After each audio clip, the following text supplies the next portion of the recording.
Heidi, who's logged in as me, to send me text.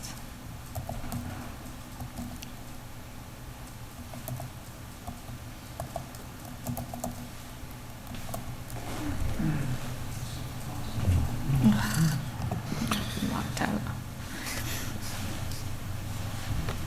What happened? Locked out of the Zoom.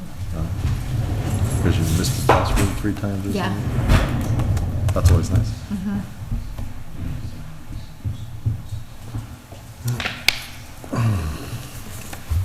So we need someone else to be her to transfer it to someone else.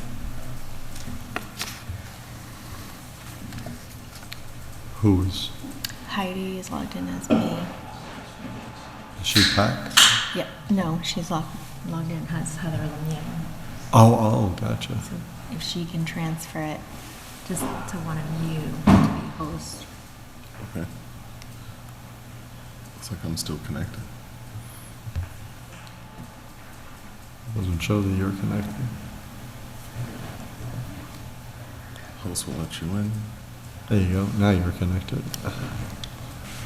No audio. You said you need to send a text, Heather? Yeah, just have her, transfer the host to you. Okay. Because I can't log in right now. Who am I writing? Pack? No, No, Heather. Heidi. Heather. Oh. Heather, Heidi, who's logged in as me. Heather's other sister, also named Heather. The other Heather logged in. It's like the George Foreman family.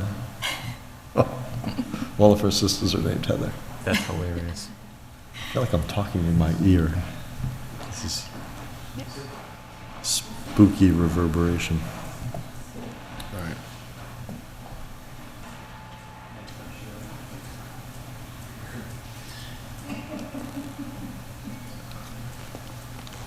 All right, I have it.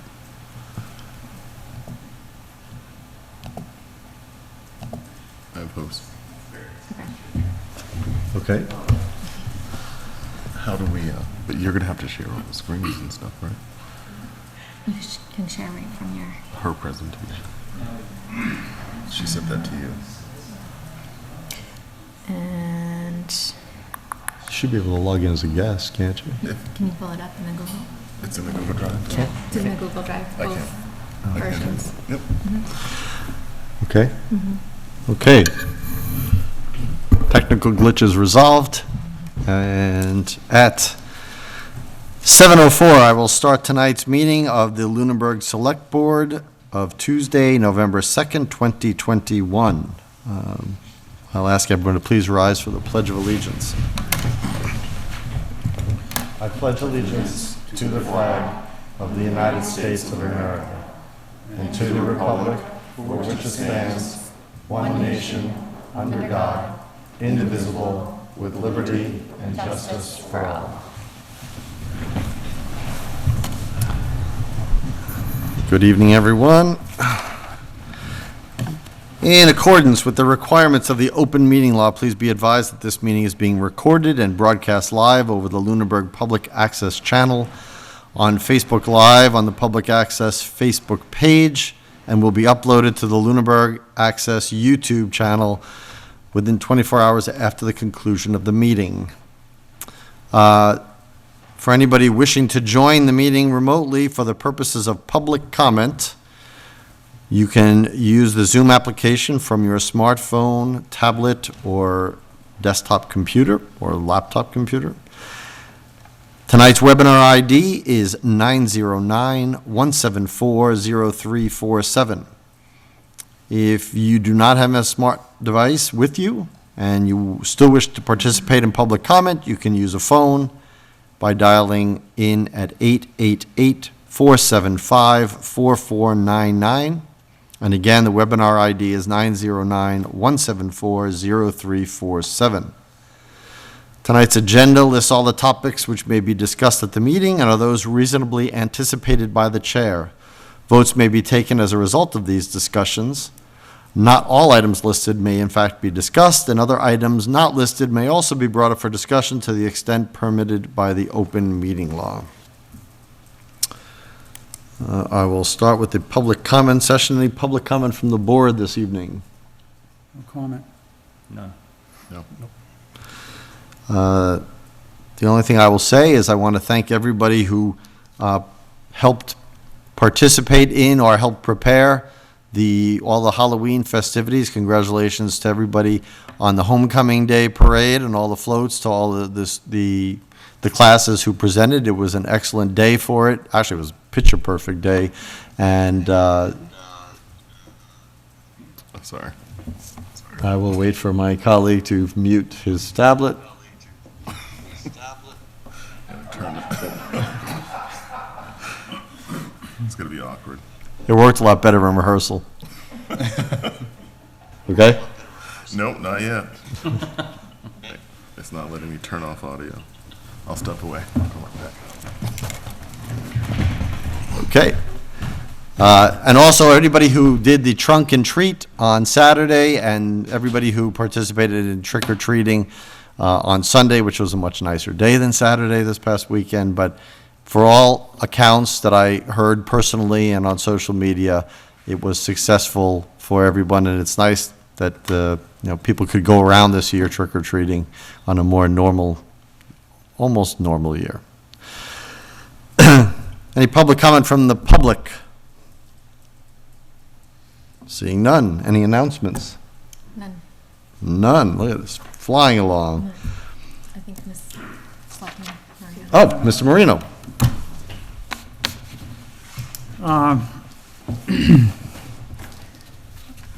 I will resign from the Select Board effective November 5th, 2021. I fully understand that my term ends in May of 2023. The decision to resign, while difficult, was compelled by a number of unexpected events over the past 15 months that has taken my family down a different path. We simply no longer will be residents of Lunenburg. The decision to move from Lunenburg has been a difficult one, having lived here, having lived in the community for 66 years. I am forever grateful for the many memories growing up in such a peaceful and loving community. I'm forever grateful for all the people in the community that supported me through the years as a member of their police department and as their police chief. And I'm forever grateful for the more than 300 people who signed my nomination papers and those that supported me and voted for me when I ran for office. To the residents of Lunenburg and to my colleagues on the Select Board, I regret that I will be unable to fulfill the obligations and charges delegated to me as an elected member of this board. It's been a pleasure to work with this board. This is a great board. Tom, Mike, Todd, Lou.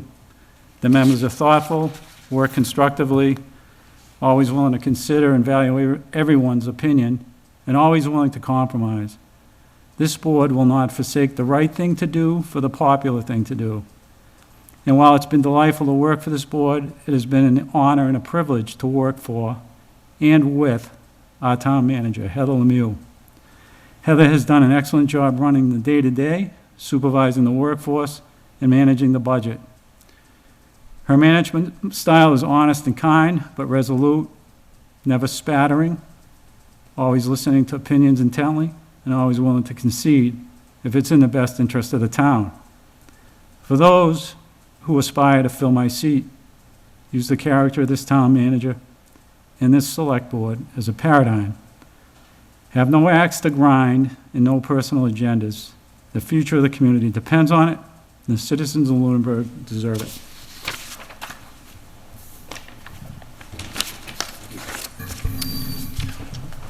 I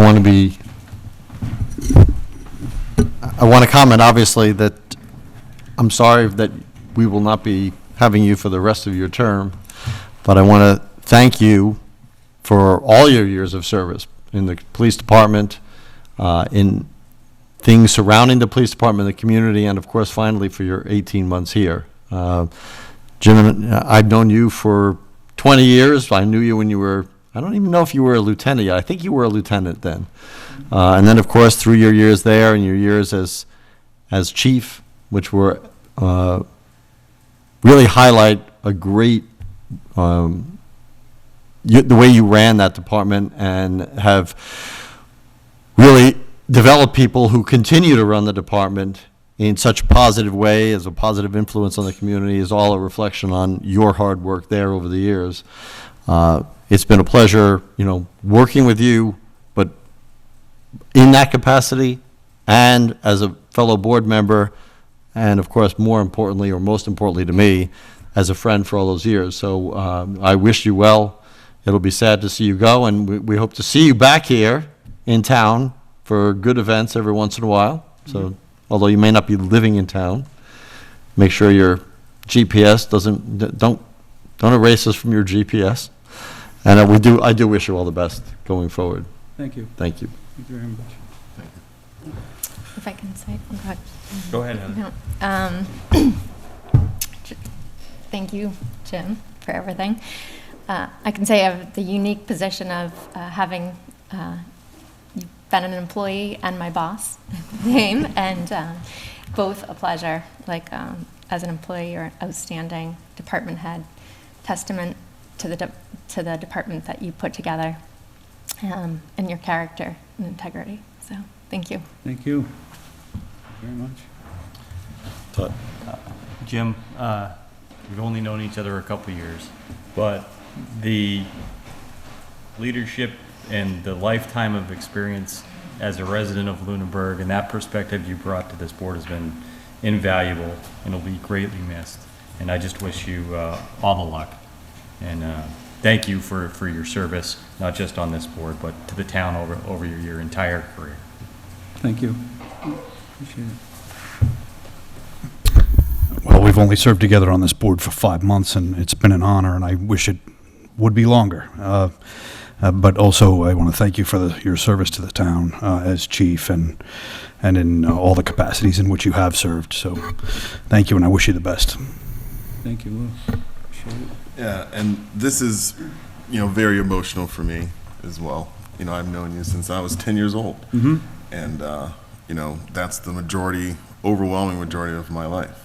And you and I have, been in touch, I think, for most of those years, and from you being my DARE officer and, all the different changes you've gone through with your career, and then, with you being chief, and I think your general temperament, your approach to the police department, your approach to policing, I think has been very impactful. I think that the department's definitely going to feel the impact of your service for many more years. And serving with you on this board, it's the comfort of knowing that, you come to these meetings very researched, to have a good understanding of this aspect of the town. And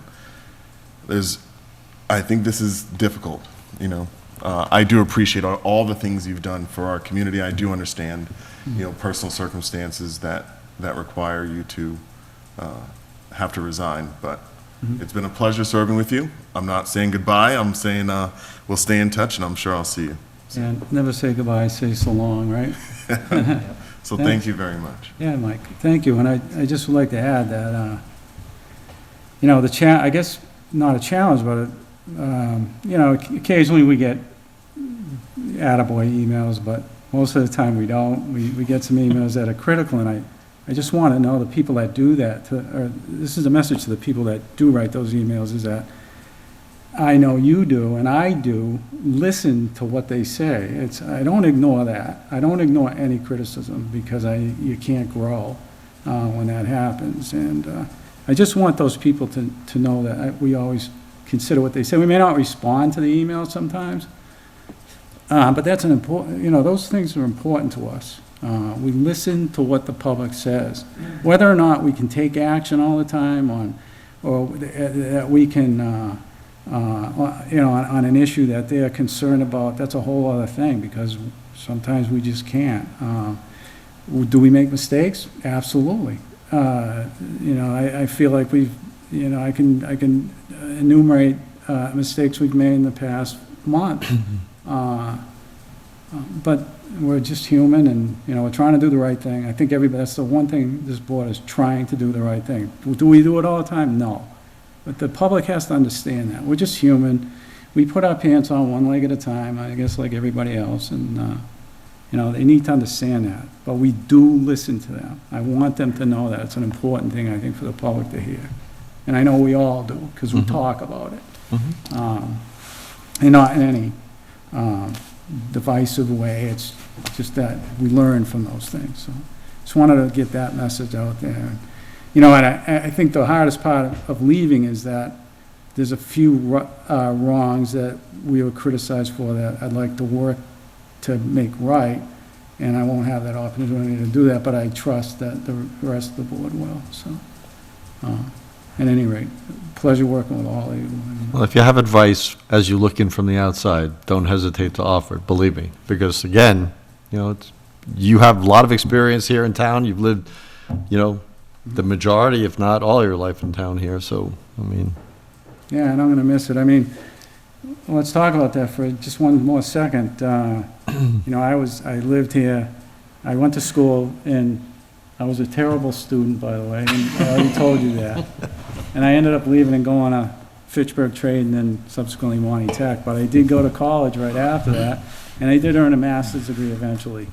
But it was still a great experience, and I can name some of the teachers, and I don't mind saying it publicly because they were such good people. In fact, one just recently was in touch with me, and that's Dennis Keeney, and you probably remember Lisa, Dennis Keeney. I ran into Tony Falcone, I don't know, a couple of years ago walking. I was a terrible student, and I can't name all, you know, Pete Lincoln, obviously, great guy, great teacher, one of the best, and they helped me. They really worked with me because I was such a bad student, and I'll never forget that, and we're still friends today. Dennis, as I said, got in touch with me about a year ago, and my fault to fail to get back to him, but the things, you know, we used to have these fairs up in the center of town here, put on by, I know, you're looking at your watch, 4-H and the bonfires down at the school fields, and, you know, great community. So it's been a pleasure living here also. As far as saying goodbye, I'll quote, for those who know me know I'm a huge movie fan. I'll quote from last year's movie Nomadland, where they say, don't ever say goodbye, just say, we'll see you down the road. So that's what we'll do. We'll see you down the road. Very good. Thank you. Thank you. Small token. Ah, yes, okay.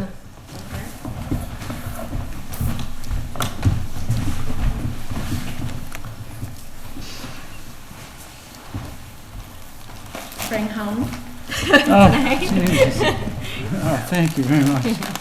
Your wife. Yeah, my wife will enjoy the house.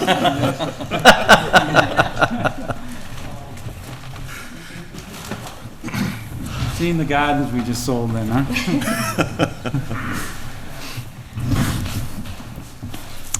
Okay. Any other announcements?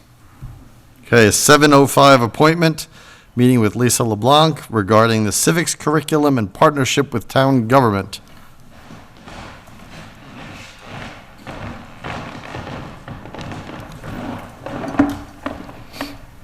Hi, good evening, everyone.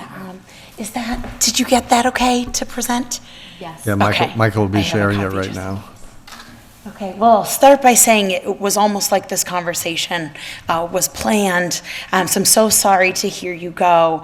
But you really exemplify exactly what I'm here to talk about, which is Lunenburg is a particularly wonderful community for raising children and hopefully instilling in them the fact that a small community like Lunenburg is one you want to stay in and one you want to give back to. And that's truly what your life service has been, right? Going through Lunenburg, deciding that this is where you wanted to put roots and sending your kids to school so we could have them, and then giving back to the community. And so today I thank you for allowing me to come speak to you about the connections between the civics curricular changes in the history and social science department, and how that impacts our connection to local government and some of the connections that we're hoping to foster. So you can, do I just tell you when to go? Sure. So this is in the first paragraph of DESI's changes to the history and social science curriculum. They emphasized that students need to be educated in the histories of the Commonwealth, the United States, and the world, and that we are preparing students for making civic choices, that they become responsible adults, that they strengthen the qualities of equality, justice, and liberty in our small community, and then getting larger from there on out. The next two slides just show you the progression of the scope and sequence of this newly adapted curriculum. Now, this is from 2018, so it's not exactly new, but we have had 18 months of a pandemic, so that has changed a little bit the implementation of particularly the 8th grade civics projects, which I'm going to talk quite a bit about. But you'll see that there is reference a couple different grade levels to connections about Massachusetts history, about how local governments work. So I'll point out grade 3 has Massachusetts, home to many different people. That's when they make some historical connections. We grew up in a fascinating part of the world, as you know, a fascinating part of the United States. Additionally, kindergarten is often when we get some really great connections between the police department and the fire department, because the kindergarten students are learning about those basics of who in your community runs things, how do those people get those jobs, what do they do, how do they help people, how are they of service to their community. 5th grade focuses some on learning about the United States in government functions in general, so that should be allowing the students to maybe make some connections about what they know about their local governments. We definitely see in 8th grade that is where they are learning about the United States, Massachusetts government, and civic life in general, and so I will focus mostly on sharing that with you. There are standards for practice in the history and social science. These are skills that are important for our students to know from pre-K all the way to 12th grade. This is what Desi spent quite a bit of time working with lots of history and social science teachers around the Commonwealth to decide what are those 7 most important things that we want students to leave our school district with. And number 1 is demonstrating civic knowledge, skills, and dispositions. So I'm going to focus a little bit on that, but you'll see real life standards for practice in 2 through 7.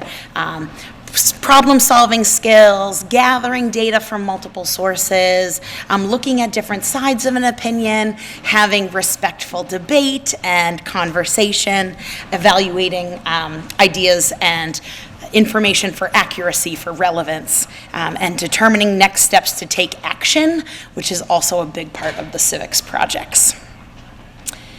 So without reading the next slide to you, on civic knowledge, skills, and dispositions, they specifically outline what that means when we say the students are going to gain practice and knowledge in those areas. It's definitely learning the content core standards in our curriculum throughout the grades. That's our main job as teachers, making sure they acquire the knowledge, but it can't stop at acquiring knowledge. Every time I'm at a history conference, they always say, we're not training the kids for Jeopardy, we're training them for real life. So we really are trying to exemplify that. I think maybe that was when we were younger. It seemed a little bit more about learning history as a Jeopardy fact, but we're really trying to move beyond that. Intellectual skills of working and behaving in a civic manner, knowing how to explain, how to analyze, how to listen, how to describe. Civic participatory skills, which is what you work on when you're in this role. Communicating with elected officials, communicating with representatives, understanding how to support your arguments, how to effectively make a case that you maybe have an issue with something, need something to change, have a concern. And then civic dispositions is that other part that we hope we're working with students on, which is making sure that they are compassionate, that they have respect for other people, even those with differing opinions, that they will always listen and they will communicate in acceptable ways. So the 3 grade levels that I showed that have the real significant local government tie-in are kindergarten and grade 1. They have a particular standard called community members and their roles, including government, voting, elections, and being a citizen. Grades 3 and 5 talk about Massachusetts cities and towns, as I said, and responsibilities of governments. And then grade 8 is a full year of civics. That was the main change. I'll tell you the law that was signed in by Governor Baker, and it was to make sure that students in Massachusetts will now have a full year of civics curriculum mandated by the state. So that was a big change that took all of the standards from 8th grade, which were world history, moved them up to high school and asked the 8th grade to commit totally to civics curriculum for year 8. Topic 6 of the 8th grade standards might be relevant particularly to anyone in local government. These are the specific things that they are looking for. The overall question is, what's the role of state and U.S. and local government in our larger U.S. political system? Students really have no idea where to go or who is in charge of what. And oftentimes our adults don't know who to go to or who's in charge of what. When you mention, that's not something that we can change, a lot of times that we spend a lot of time explaining that to students, but we also spend time explaining that to adults. This group has this under their purview. This group doesn't have that under their purview. That's something that students really don't know about. So contrasting the responsibilities for each of those groups, explaining leadership structures, the Commonwealth and the connection to the U.S. structure being the same. Tax-supported facilities and services, this is the other part that we really want to understand, have our students understand, is how things function is often a result of the monetary situation, that what's available, or what's the tax structure, or where does that money come from, how is that funded. That's another thing that we definitely had analyzed as a big problem in raising these students who are going to go participate in civic life, but they actually didn't understand how to do that or what that meant. And then the last part is really this. It's explaining the major components of local government to Massachusetts. And each town, each city is a little bit different. So we do get a lot of things to talk about with the students there. You've got select boards, you've got town managers versus mayors. Town meeting, obviously, as you know, doesn't happen everywhere. I went to school in the Midwest, and my politics professor was obsessed that I came from a town with a town meeting, and he would always ask me if I could videotape it for him, because he just thought it was the coolest thing ever. And I think our students don't understand how cool it is. It's difficult, but it's like the purest form of democracy, right? A one vote, one person. So. This is the particular change that will impact you all as select board members, is that grade 8 now has a civics curriculum project. So the law that was passed was for civic education, but also for civic action projects to take place in 8th grade, as well as one opportunity during high school. And I can explain what those are in the next couple slides, but how we arrive there with working with the students on these is we use the iCivics program, which is the best. It is was created by Sandra Day O'Connor of the Supreme Court, and she, when she left office, 2006, right? She said she wanted to leave a legacy of civic understanding and education for students, so she made a completely free program that educates students on civics. And now, even though she doesn't do all the work with it, they've taken it and just run with it. Particularly Massachusetts is totally aligned. Our standards are completely fulfilled through the iCivics program, which is free, which is Superintendent Burnham's favorite word. So, and as long as it's good, it's my favorite word too.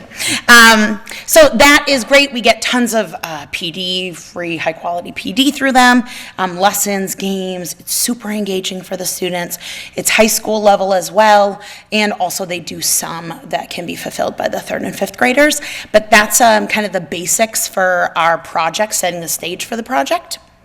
And we are moving out of the first year of implementation, which was like a COVID year. So it was really a little bit messy last year for every district that I've talked to. But this year we are committed to creating these projects and kind of seeing them through to fruition. So here's a little bit more about that. And if you click on the session laws, you don't have to, but you really can read it. It was pretty long, but incredibly well developed, very thoughtful, really identifying that huge hole in our population, which is uninformed adults who do not understand civic processes, because it's not about agreeing or seeing a problem the same way or a solution the same way. It's actually about understanding how to communicate about those things and then how to go about affecting change. So, on the next slide, it just highlights out of that language that in public schools, the history of the U.S. and social science, including civics, will be required. So that's the new 8th grade requirement. And then also that we explicitly teach the function and composition of branches of local, state, and federal government. So that's where all of this came from. On the next slide, public school students serving in 8th grade and each public high school shall provide not less than one student-led, nonpartisan civics project. And the other main thing that we demonstrate and understand the connections between federal, state, and local policies. So those are the large things we're focusing on. To explain a little bit about the civics projects on the next couple slides, these are the main things these projects need to be, and then I'll tell you how you're kind of on board helping us with these. So they have to be student-led. The students are choosing the project topics. Likely in 8th grade, they will be class-based projects. So if I have 25 students, ideally, my 25 students will choose the same topic and we will work on the same project together. According to the law, students have to be given the opportunity to opt out of a group project and pursue a project of their own interest. So they cannot be forced to work on a project about changing or altering the dress code at school. If they don't want to participate in that project, they need to look at another project for change. They have to be project-based, which means we are looking at real-world problems and real solutions to them. So there's the real-world part as well. They need to be rooted in an understanding of systems impact. So in the dress code example, we're not just looking for students to change the dress code, we're maybe looking for them to understand how they could get more student voice in some of the policy decisions that take place at school, that being one of them, and then kind of looking at the system of those policies. They need to be goal-driven, meaning that their goal is not just to make a change, but also to impact the way people see the issue, to provide more information, to have a constructive dialogue about it. It needs to be inquiry-based, so they are asking probing questions, making judgments about their research methods, considering multiple viewpoints, which is very important. And nonpartisan, and this is the part that they emphasized when I was going through the training, because it really is very, very essential to what we're doing. We are not looking to have students come out of 8th grade with the same viewpoint. We are looking for them to understand why people feel the way they do, to be able to listen and understand other viewpoints, and then to understand how you go about making change when you do think something needs change. That means the projects cannot be working on a political campaign. They cannot, trying to think of other examples. They're very specific about them being nonpartisan, so they cannot involve political parties, political campaigns of any sense. They need to be topic-based. And they need to be process-focused. That's what about learning the steps, going through the processes, and action-based in that they are hoping that some change will happen at the end. So, why am I sharing all of this with you? Because there are some ways that you can support our students. And I have, today I came from a conference, from a professional development day, talking about some civics projects actually. And there were quite a few districts that were saying that they were unfortunately having some tension between the local government and the school because of these projects, because maybe like 1,000 kids were emailing the select board, you know? So I understood why that was a problem, and thankfully heard that from them today. So I have a few suggestions. So one way that you can support our students is by speaking with our students. We are doing everything by Zoom, but that would be a nice thing for us to be able to do, particularly for the 8th grade classes, is to connect with the select board and have them ask or interview and ask some questions about your role, about the functions of a job of being a select board member, town manager, how you work together, things that you see or talk about, things under your purview. Also, listening to student suggestions, if the town or if the project requires some town support, which I won't know because they're student-led, but I promise that they won't all email you at the same time. But the other districts did actually suggest appointing a liaison from the select board to be the one-point person where if we have students who are reaching out for information, that it would go to one person, so then you would be able to share that with the other board members, and therefore everyone wouldn't be overwhelmed. So that's something that I would like you to take under consideration. It seems like it would be beneficial to everyone. On the school side, I would be the point person for the 8th grade, who is leading this, and Mary Foyle is the high school coordinator. So we would be the ones who could help slim down the student requests, if that's helpful for you. And I would really like to explore ways to encourage students to participate.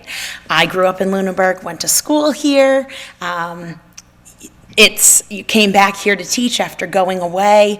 There is something about being connected to this town that's important. I want the students to feel the way I felt, that there was a connection to Lunenburg that I didn't want to lose as I grew up. And I want them to go wherever they are supposed to go, but I do want them to know that they have a place here. And so I think some ways of talking about how to get students more involved in the town, not just in our fun occasions, but also I would love to see them find a way to participate in town meeting or, without voting, but having something that they could do that would emphasize their important role in being community members. So I believe that is it, and my school email is the best way to find me. Do you have any questions I could answer now? No questions, just a comment. Yes. First of all, I could not be more supportive of the whole program. Great. And I had the great privilege of speaking to classes under Sharon McCullough, who taught that class. You may know her. And it was such a privilege because I think it really is information. When you say in your presentation that not only do students not know who to go to and who takes care of what, but adults don't, that's something we all see every day. And if we can help that and promote people getting engaged, no matter where they are, no matter where they go in the country, it would be hugely helpful, not only for them as people, but as for the country itself, because I think you'd get a better picture of where the country is. Everybody talks about how the country is polling and everything, but it's such a subset. So anything I can do, I love doing those. We used to do them in person here in Town Hall, but I'd be more than happy to participate in any way that your program sees fit. And I appreciate all the hard work, and I want to applaud you on an excellent presentation. Thank you. Yeah, I'm also very happy that you came here tonight, Lisa. Thank you for asking me. So the great presentation, and as you and I have talked Yep. about how important it is for students to get this education. So I'm just thrilled that the state has passed this requirement and that you guys have fully embraced this portion of the curriculum. I'm also interested in knowing, to the town manager, I'm not going to put you on the spot right now, but if there are needs within the departments that students could be of help to. You know, I don't necessarily know that level of detail, but that may be something worth exploring. You know, that there may be opportunities, problems there that the students can become aware of to create projects around. So there may be some coordination there. Yeah, that's a cool idea. All right, thank you again. Sounds good. If I could just comment as well, I'm thrilled with this, and this legislation and all this is such a breath of fresh air, because I do think that civics has been woefully lacking for decades, and when I think of in addition to several other things, one of my hobbies is getting into constitutional debates on Facebook. We didn't notice, Lou.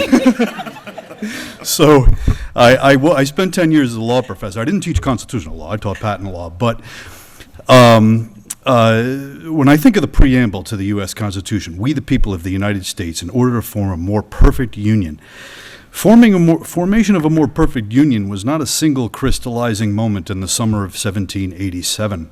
It was a charge to future generations. Yes. And certainly the founders and the framers didn't live the ideals of the Constitution, but they created the most brilliant governmental framework ever devised. And the subsequent generations and decades and centuries now saw an ever-expanding spread of liberty and justice, but we're still not there. We are a work in progress, and it is so important that the younger generation, they're the custodians. We are the custodians. The people that are living are the custodians of the framework that the founders laid out and the framers laid out. And I'm thrilled with this. I want to be involved. And any way I can be, I will be. Perfect. Also, I teach an intro to law class at the high school, so you could maybe be our patent attorney. Sure. I would love that. I'm all about multitasking up here. Okay. Yeah, no, please. Great. I would. And I actually have a lot of experience teaching at that level, too. What years are we talking about? High school. They're like Yeah. juniors and seniors. I taught, in another life, I taught math and physics to high school students. So, I'm used to teaching that group of students, too. Thank So- you. Do you teach a course in separation of church and state? That's his real stronghold right here. Yes, this is the Oh, is that the Facebook fa- this is that the a Facebook Facebook discussion that he's reference? talking about. So if you have an intro to I'm that, gonna stay out of that. Perfect. I didn't think anyone noticed that. I just want to say thank you for the presentation. I think it's fantastic. Obviously, you're going to have a lot of trouble, based on my colleagues' comments, trying to find a liaison in the next big debate on this board, trying to figure out who we can nominate. But thank you very much. Thank you, thank you. Yeah, Lou's a hard act to follow, but outstanding job as usual, Lise. Thank And I'm you. glad you did come back to Lunenburg to teach. Thank you. Thank you, thank you. Again, I appreciate all you've done. Thank you all. thank you all. Thank you.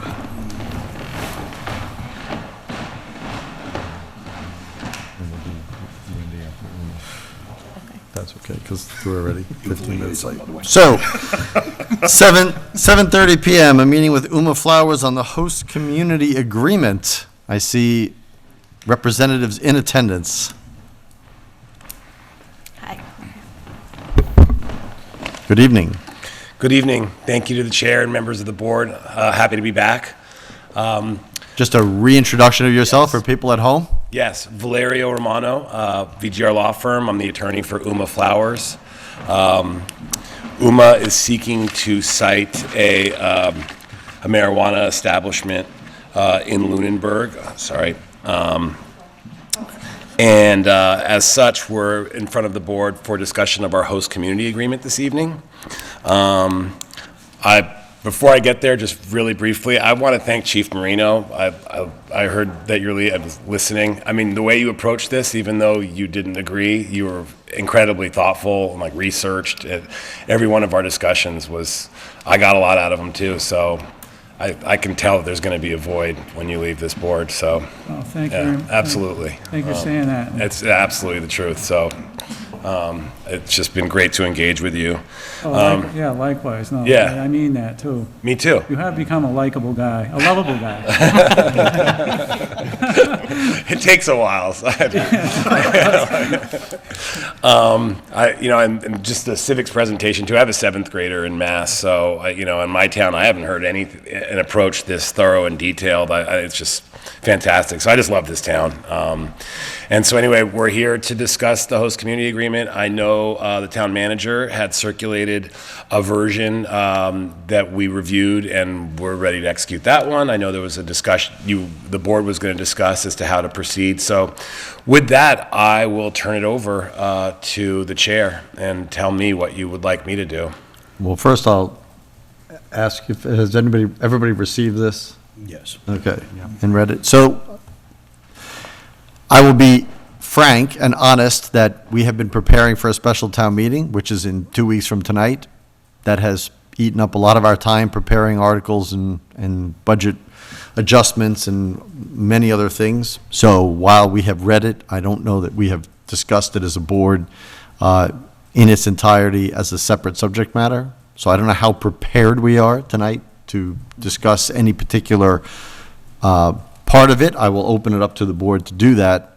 It is our intent. We had, as you probably already, I know you know, that there was an establishment that was looking to put a cannabis retail area right on 2A, and because of zoning, that got pulled. But we have a host community agreement that we sent to them, and we want to compare these side by side to make sure that we incorporate everything from both sides that we want to, and we just have not done that at this point. So I want to be just upfront about that. If there are anything in here that you or your clients want to bring our attention to that you think is specific outside of the, a standard boilerplate host community act, a host community agreement, please let us know. And I'll also open it up to the board if anybody has any particular questions about provisions in the agreement they sent to us to review. I didn't have a chance to review it, quite honestly, Tom. I wasn't actually able to get into the drive Right. for technology reasons. Through the chair, I bet the one that you already had too, if that's preferable. I don't imagine that we're going to be pushing back on any part of any of them. I saw the edits that Heather circulated, and they protect the town really well. Frankly, they're super Right. thoughtful edits, and none of them are objectionable to us. So, so I think we're at your disposal, so to speak. Of course, we'd like to, keep the project. I know you'd like to get it Yeah. executed as soon as possible, and I want to assure you it is not our attempt to do anything to intentionally delay that. Again, the special town meeting has just taken a lot of our time, and what I would like to do is after, and that is on the 16th of November, so 2 weeks from tonight. After that, we'll give this full air, and we should be able to, probably back and forth, get this done and executed. I am, unless there's something out of the ordinary that occurs, probably before the end of the year, I would say. I mean, probably middle of December, I would say, that we could get it done before the holidays. Right, yeah. So the process for us is after the host community agreement is executed, assuming that it is, and wouldn't be on our side that it wouldn't be, then we get this host community agreement certification form. It's just a one-page form. The commission doesn't review the HCA's. So after it's executed, if we don't already have a copy of that certification form, I would share that, and we'd sign it, you'd sign it. And then at that point, we can actually apply to the Cannabis Control Commission. So we just can't apply yet. So yeah, that's only our sense of urgency, is because we'd love to get that. And I understand that, and again, my apologies, but we're not looking to purposefully delay it. We're just really, using all our resources to get running the town, so. Yeah, and please don't feel that you have to apologize to me. If I didn't say that that we'd like to move it forward, I will get an earful from these guys when we left. So I just that's probably the only job I have, is to keep the process moving forward. Sure. So yeah. Anybody have any Not specifically about the agreement, but if I could Yeah, just sure. ask, just as a follow-up, you'll recall a few weeks back, when you presented here, I came to the podium and asked a question. I just wanted to get an update on whether, what's happening, where are you in the Pepperell opening, and at what point might we be able to arrange some kind of visit to come check it out and all of that? So we've gotten the final license from the Cannabis Control Commission for Pepperell. So now we are simply acquiring our wholesale product to, fill up our vault and start serving the customers of the Commonwealth. So, but we have our final license. Tejal Patel's here. Yep. Hi, everyone. Tejal Patel, co-founder of Uma Flowers. Figured I can just speak to that as well. So as Valerio said, we have our final license. We're getting our inventory right now. I would like to verbally extend an invite to the board if you guys would like a tour. We're more than happy to do that for you guys. So I can work with Heather to schedule that. Yeah. That would be great. And we hope to open hopefully next week, but there is a last inspection that happens in person, so we have to get that scheduled, and then after that we can open. So. But it is imminent. Yes. Okay. Yeah. We're working hard. So yeah. All right. Thank you. Thank you. Thank you. And we're also joined by Davis Patel.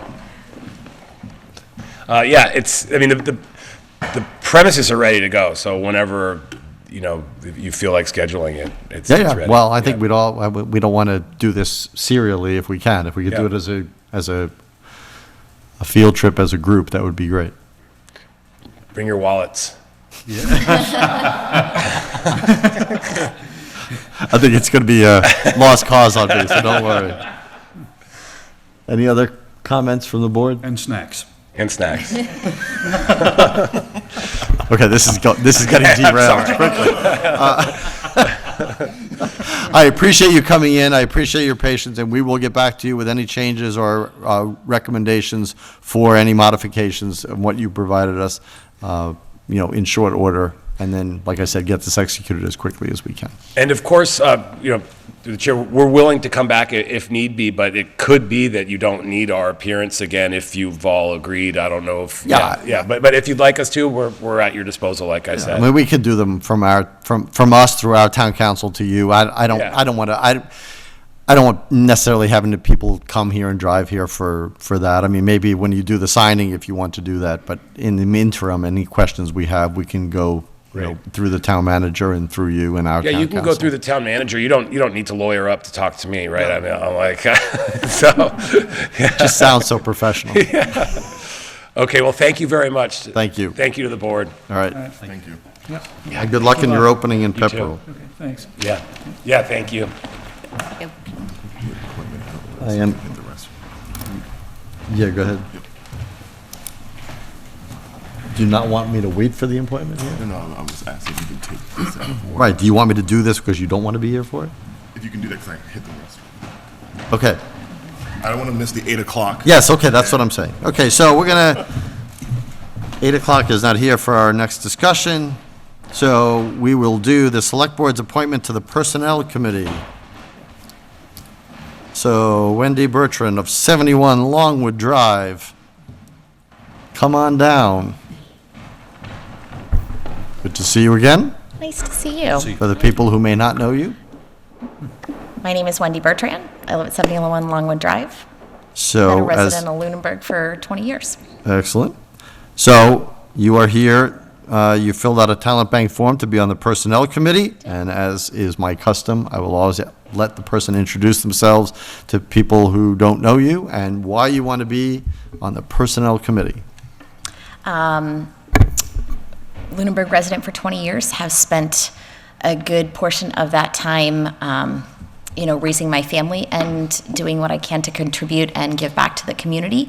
When my kids were younger, it was school councils, PTO, locally volunteering with the Lions Club, things like that. Then moving into the last 6 years, 2 terms on the school committee, 3 years as vice chair, and my final year as chairperson. And just kind of when my term ended, knew I wanted to move on to something else, but nothing was calling to me. And when I saw the opening, my full-time job is in payroll and human resources. So I felt like this would be a good fit also within a municipality locally, so. Excellent. Sounds like an excellent fit. Anybody have any questions for Ms. Bertram? No questions? No questions. Just a thank you for stepping up, that's all. Thank It's you. nice to Yeah. see you. Nice to see you back in Yeah. community service. We were sorry to see you go to begin with, so it's glad that you can step forward for this. And I think your background, your background with the town and then your work background for this fits perfectly. Felt like it was a good fit. So I think it's an excellent fit, and I thank you too, as everybody else did, for volunteering again. So I'd entertain a motion regarding the appointment to the Personnel Committee of Wendy Bertrand, whose term would expire June 30th, 2022. So moved. Do I have a Second. Any further discussion? All those in favor, please say aye. Aye. Aye. Opposed? None. It is unanimous. Thank you very much. Thank you. Thank you. Thank you. Thanks. Thanks. Let's do your ratification of the town manager's appointment of a board committee clerk in the name of Dawn Pavone. Yes, I'm asking for the board to ratify this appointment for Dawn Pavone for a board committee clerk. Dawn is currently working as a receptionist clerk for a CPA firm and has previously worked or has done the clerk work for the Conservation Commission in Hubbardston. And she would be filling minute taking for the Capital Planning Committee, the Parks Commission, the Stormwater Task Force, and the Economic Development Committee. Any questions for the town manager? No questions. None. So I would entertain a motion on ratifying the town manager's appointment of Dawn Pavone to the position of board and committee clerk. I move to ratify the appointment as presented. Second. Any further discussion? All those in favor, please say aye. Aye. Opposed? None. All right. Thank you. We actually got ahead of schedule, so now we're going to do our 8 o'clock, which is a discussion and presentation on special town meeting articles on the TCP Passios debt exclusion article and design funding article. Now, I see members, no, you don't have a quorum, so. No, it is. Okay. Okay. I don't know who wants to start the discussion or the presentation or both. Yeah, so I will, the intent here tonight is for me to provide the presentation for the articles, excuse me, on behalf of the TCP Design Committee, because the articles that refer to town buildings, they go together, and so it's difficult for me to talk about a renovation article or a article for new building without reviewing briefly what that would look like. But prior to that, we did receive some costs that came in this afternoon related to the project. So just to remind everyone what we're talking about, we have an article before the town for, I believe it's $23.5 million to fund the renovation of the TCP into a town hall and community center. And we also have an article as an alternative to fund $350,000 from free cash for the design development of a new building at TC Passios. So this afternoon, and I'm not going to pull the exact numbers out, but we will talk about them later. But this afternoon, we did receive an updated cost estimate. So the estimate for the renovation has increased approximately 30%. So we're looking now at that cost being closer to 20, I believe it was 29. 28 million, almost 29 million. Almost, thank you. Thank you. So that cost of that renovation increases to 28,967,000. And then the cost of a new build is estimated at $39,637,000. And that, again, is in comparison to the estimate we had in the spring for renovation for 22.2 or 22.3, that now that number is 28.967.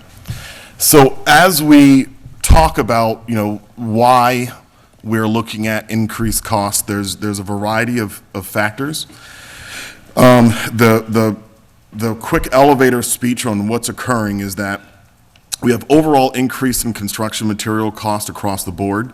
There are notable areas where there are significant increases. The cost of steel has increased over 100% in the last 12 months. So when we did an estimate in the spring, those numbers have gone up over 90% this year alone. When we talk about the cost of gypsum is in your drywall material. That is another exponential cost increase that has occurred. And then also the price of concrete. So some major building materials have greatly increased in cost. Steel, that's a little more complicated because the price of iron ore is actually down. That may be related to the tariffs that we have, a consolidation of manufacturers in the United States that control a large portion of the market. So there's a variety of factors there that are contributing to these cost increases, as well as last year. If we all are thinking about who didn't do a home improvement last year, who didn't do a significant lawn renovation last year, that all those things put strain on the supply chain system. And so that also adds into a lot of people having the different programs that are out there to slow the economic impact of the pandemic, that all these kind of factors led to a high level of inflation. So as we look forward and kind of like, what do these numbers mean then in a year from now? Is it going to start going down? I think all indicators are that the answer to that question is likely no. That there may be some cost decreases on certain areas of material, but that overall, I think that the expectation is that this may be followed by less significant growth, but that it's not a peak that will likely result in a price reduction. So the presentations, again, that information came out today. So I want to just guide into the presentations from the for these articles that are before the town.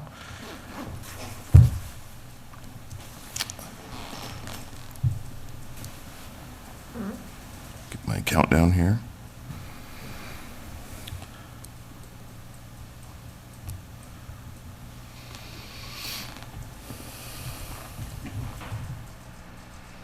All right, so this is the presentation for the TCP Design Committee. And we're just going to very briefly, like I said, run through this. This slide covers the scope of work that was completed by the committee and the architect, and included an overview of the present condition, which was a complete review of the present structure condition, including assessments of the structure, mechanicals, exterior area, and contents for hazardous material. It included a detailed interviews with different town departments as well as other groups interested in utilizing new space, with the goal to accommodate as many areas of the community as possible. It was multiple open meetings conducted, multiple open meetings over the last 2.5 years, and a lot of that work happened last year. Tough decisions were made as we reviewed numerous floor plans to best utilize the present structure while accommodating as many groups as possible and separating those different uses. And then also we discussed both interior and exterior plans, looking to make sure that traffic flow, parking access, and identification of departments was simple and consistent for the public, resulting in a detailed cost analysis as we looked at areas for cost savings throughout the entire project. So what this slide depicts is the proposed usage and how this could be changed. And again, I'm going to more briefly kind of run through these tonight.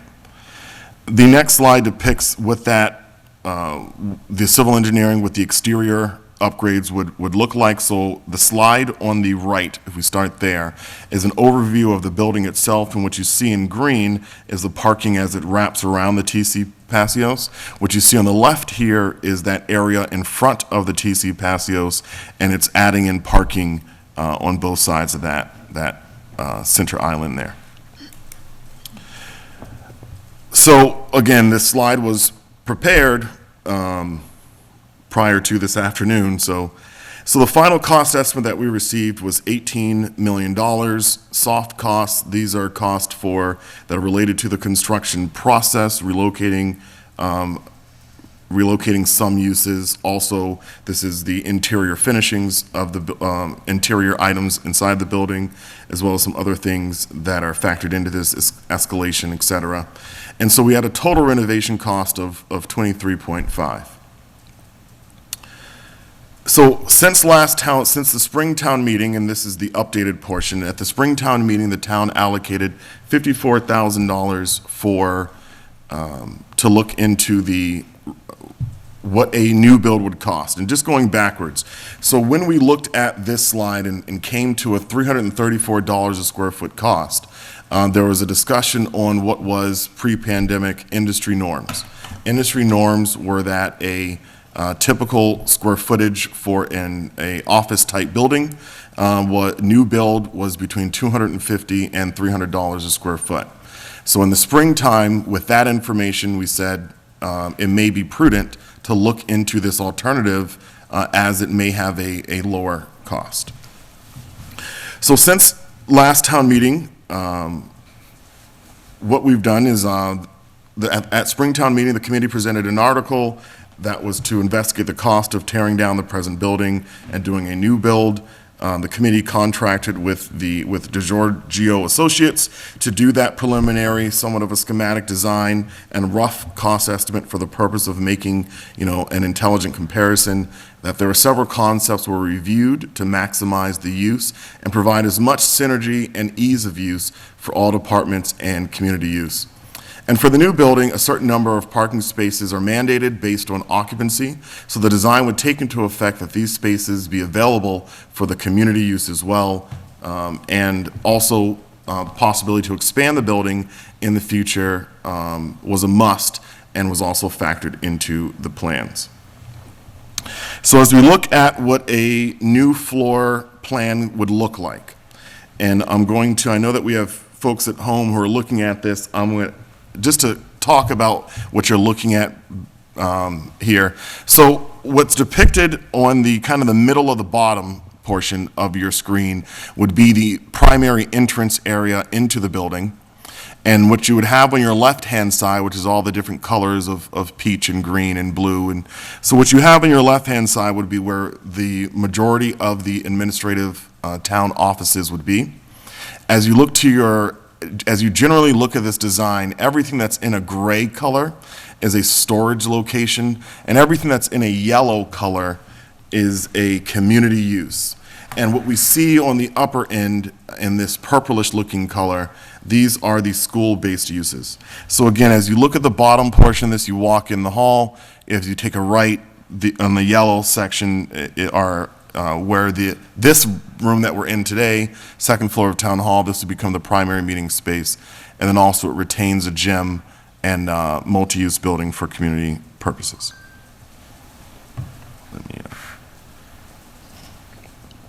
All right, so as we look at this community space, we see kind of these brackets and colors here of town offices, school-based programs, community space.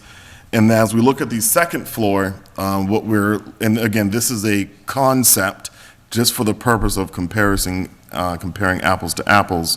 What you have on the second floor of the building, you have school offices, either the school district offices. You also, across from those school offices, would have the town manager's office, as well as the IT office would be in that area. The yellow is a continuation of that community space. And there would be a two-story gym slash cafeteria type area to the far right. So that's what we're looking at there. So the school use portion of the building would one of the concepts that we talked about was expansion potential. So the expansion potential of the building would be the area above the school use. So the intent would be, and how we asked for this to be priced, the intent would be that first floor would have all those steel supports in that already built into the building, so that way in the future, if there were to be a second floor added, it would be an easier process to go ahead and do that.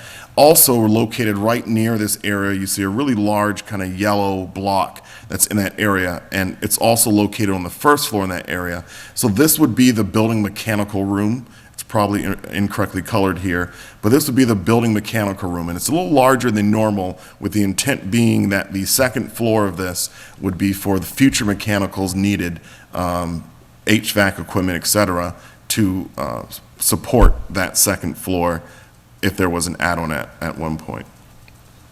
So looking at town offices, and again, this is a conceptual idea. As we look at town offices on the first floor, this is just a demonstration of a potential way that these could be laid out, with the town clerk conference room, a much larger suite to accommodate all the needs that the town clerk has, building department, treasurer, assessors, conservation agent, board of health, et cetera. And then the school-based programs, and this is the extended day programs, the early learning center, community link, and then also additional storage for the town, additional storage for the school, and the ACE program.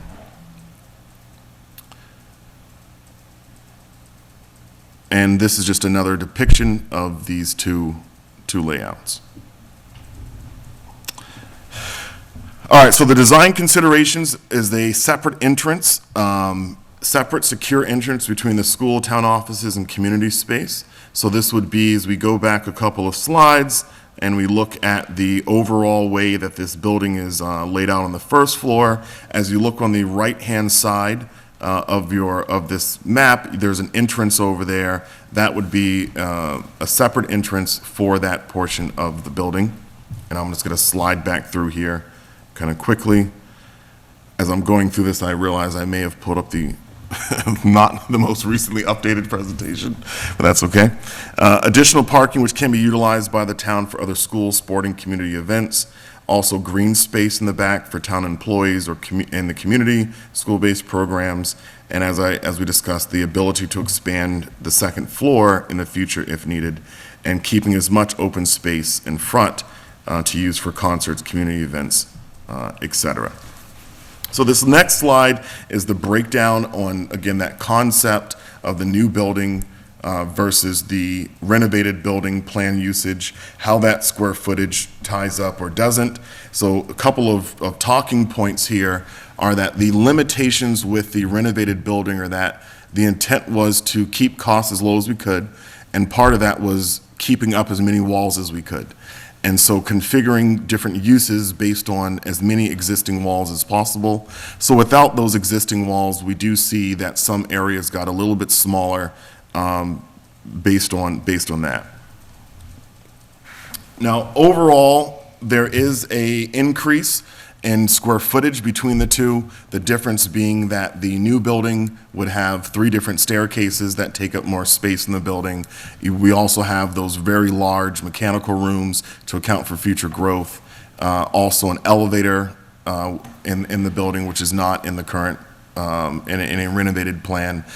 So adding those things together, it comes up with just a bit more square footage due to those add-ons.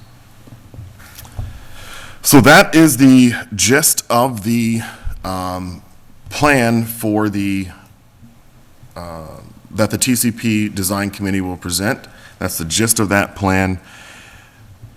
So what this presentation is designed for is for Article 8, the design development of Lunenburg Town Hall and Community Center. However, much of the information that's in here is relevant to both projects. Let me interrupt you for a second. So my understanding is what you just completed would be Article 6. 6. Okay. Correct. And this would be for Article 8. Okay. Correct. So this is just the language of what that article is. That's printed in the warrant. Funding for the design development of $350,000 for a design development for a new town hall and community center. And this just explains what a yes vote on this article will do. We'll identify that the town wants to move forward with the new town hall and community center at the location currently occupied by the TC Passios, and it will commit funds from free cash, $350,000 to complete a building design process. So this slide speaks to some terminology. I think that as we talk about these different uses, it's important for the public to understand what we mean when we say program, that we're talking about what the space is used for, the definition of that being, a set of activities with a particular long-term aim. Also, when we say adjacencies, that we're talking about what is next to what, the definition being what's close or near. And then also to go into what a schematic design phase is and what a design development phase is. So a schematic design phase is when we're conducting those program assessments, surveys, and field tests while engaging stakeholders in order to identify the feasibility of a project, prepare a diagram or depiction, and its rough estimated cost. Moving to the design development phase advances the schematic design by conducting analysis of major building components, including foundation structures, electrical systems, plumbing, also your HVAC systems, which are your heating, ventilation, air conditioning systems, in order to prepare detailed floor plans, architectural renderings, and its estimated cost. Now, this next slide depicts how we design public projects. That public projects go through this 5-step process of schematic design, design development, construction documents, bidding and value engineering, and then construction administration. And to explain what they are, the first 2 phases can be combined, schematic design and design development. This can be a combined phase, but there are distinctive elements between the two, as we just discussed. Construction documents are when you're taking that design and making it so that someone can build it. It's blueprints, if we want to think of it in that terms. Bidding and value engineering. Value engineering is when you get those bids back and you meet with those prospective contractors or the contractor that you select, and you walk through their bid and you identify opportunities to decrease cost. Maybe we can change the flooring in this room. Maybe we can use a different facade here. Maybe we can use a different boiler type system. So this is when you're figuring out those variety of options to get a cost reduction. And construction administration is the oversight of the construction process itself. Now, one aspect when we talk about design development is the hiring of a design and engineering firm. So how do they figure out what they're going to get paid? They say, we're going to get about 8% of this project total is going to be the amount that's owed to us. Industry norms are that comes out between 5 and 10%, 8% being that common number. And if we can think about, well, how do they charge that? All right, they're taking 8% of the total project. How do they bill that out? So this pie graph depicts how we're billed for design and engineering funds. That 20% of that total cost, project cost, is paid for in the schematic design phase. Again, that's a very investigative phase. The design development phase is when the next 20% gets paid, and that's when you're figuring out really that level of detail and you're getting a more precise cost estimate. Most towns, communities reach a decision point after that first 40% of design money has been spent, in which now you have a concept, you have a full set of ideas of what this building is going to look like, what it's going to do, and then you have a more accurate price tag for what that's really going to cost. And so usually every project has about a 40% investment in design development before you get to that decision point. All right, let me go into presentation mode. I realized it wasn't. So this slide depicts how town buildings are currently used. And at the town hall, the different offices at the town hall, and just to orient you to this slide, the green represents a town use, the blue color represents a town or educational use, and the yellow indicates some form of a community use. So at Town Hall, we're at 100% capacity of this building. Ritter Building, we're also at 100% capacity of Ritter Building. At TC Passios, we're at 97% capacity of that building, and that's accounting for the usable space. We estimate that approximately 15%, a little more than 15% of that building is unusable. Also, as you're looking at the colors here, there are some areas on the TC Passios where instead of their names being in black, they're in blue, such as Community Link, Extended Daycare, and PAC. And these are the 3 entities that pay rent. The town does not appropriate funding for TC Passios, so that building is, the heat's on and electricity is running because of the rent that's collected from certain tenants in that building. So this slide depicts, the next few slides depict just the condition of Town Hall, and then it transitions into, what is it that we're trying to solve here. So what the photo on the left identifies is our sewer line here in Town Hall. We've had a pretty big project a couple years back to replace this line. However, there's been multiple repairs to it, as we can identify from the photo on the left. The photo on the right is identifies, this is right below us. So where we're sitting at Town Hall right now, this area, we're looking straight at the elevator. So this is taken from that door in the basement, looking this way. So what's below this area is the stage we're sitting on right now, and perhaps also the podium in the beginning of that portion of the room. So a couple things to point out in this photo. Number one being that we see the plastic sheeting on the floor. This is because the septic line has backed up several times, and so there's plastic on the earth floor to help stop if that were to occur. It provides a barrier there so that for easier cleanup. And also, it's probably a little difficult for us to see this, but as noted in the TAPE report, that this building will require some form of future stabilization, future structural stabilization.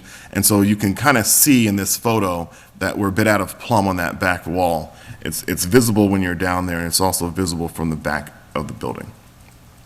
This next slide just kind of walks through how the building is supported. We have these old logs and also telephone poles.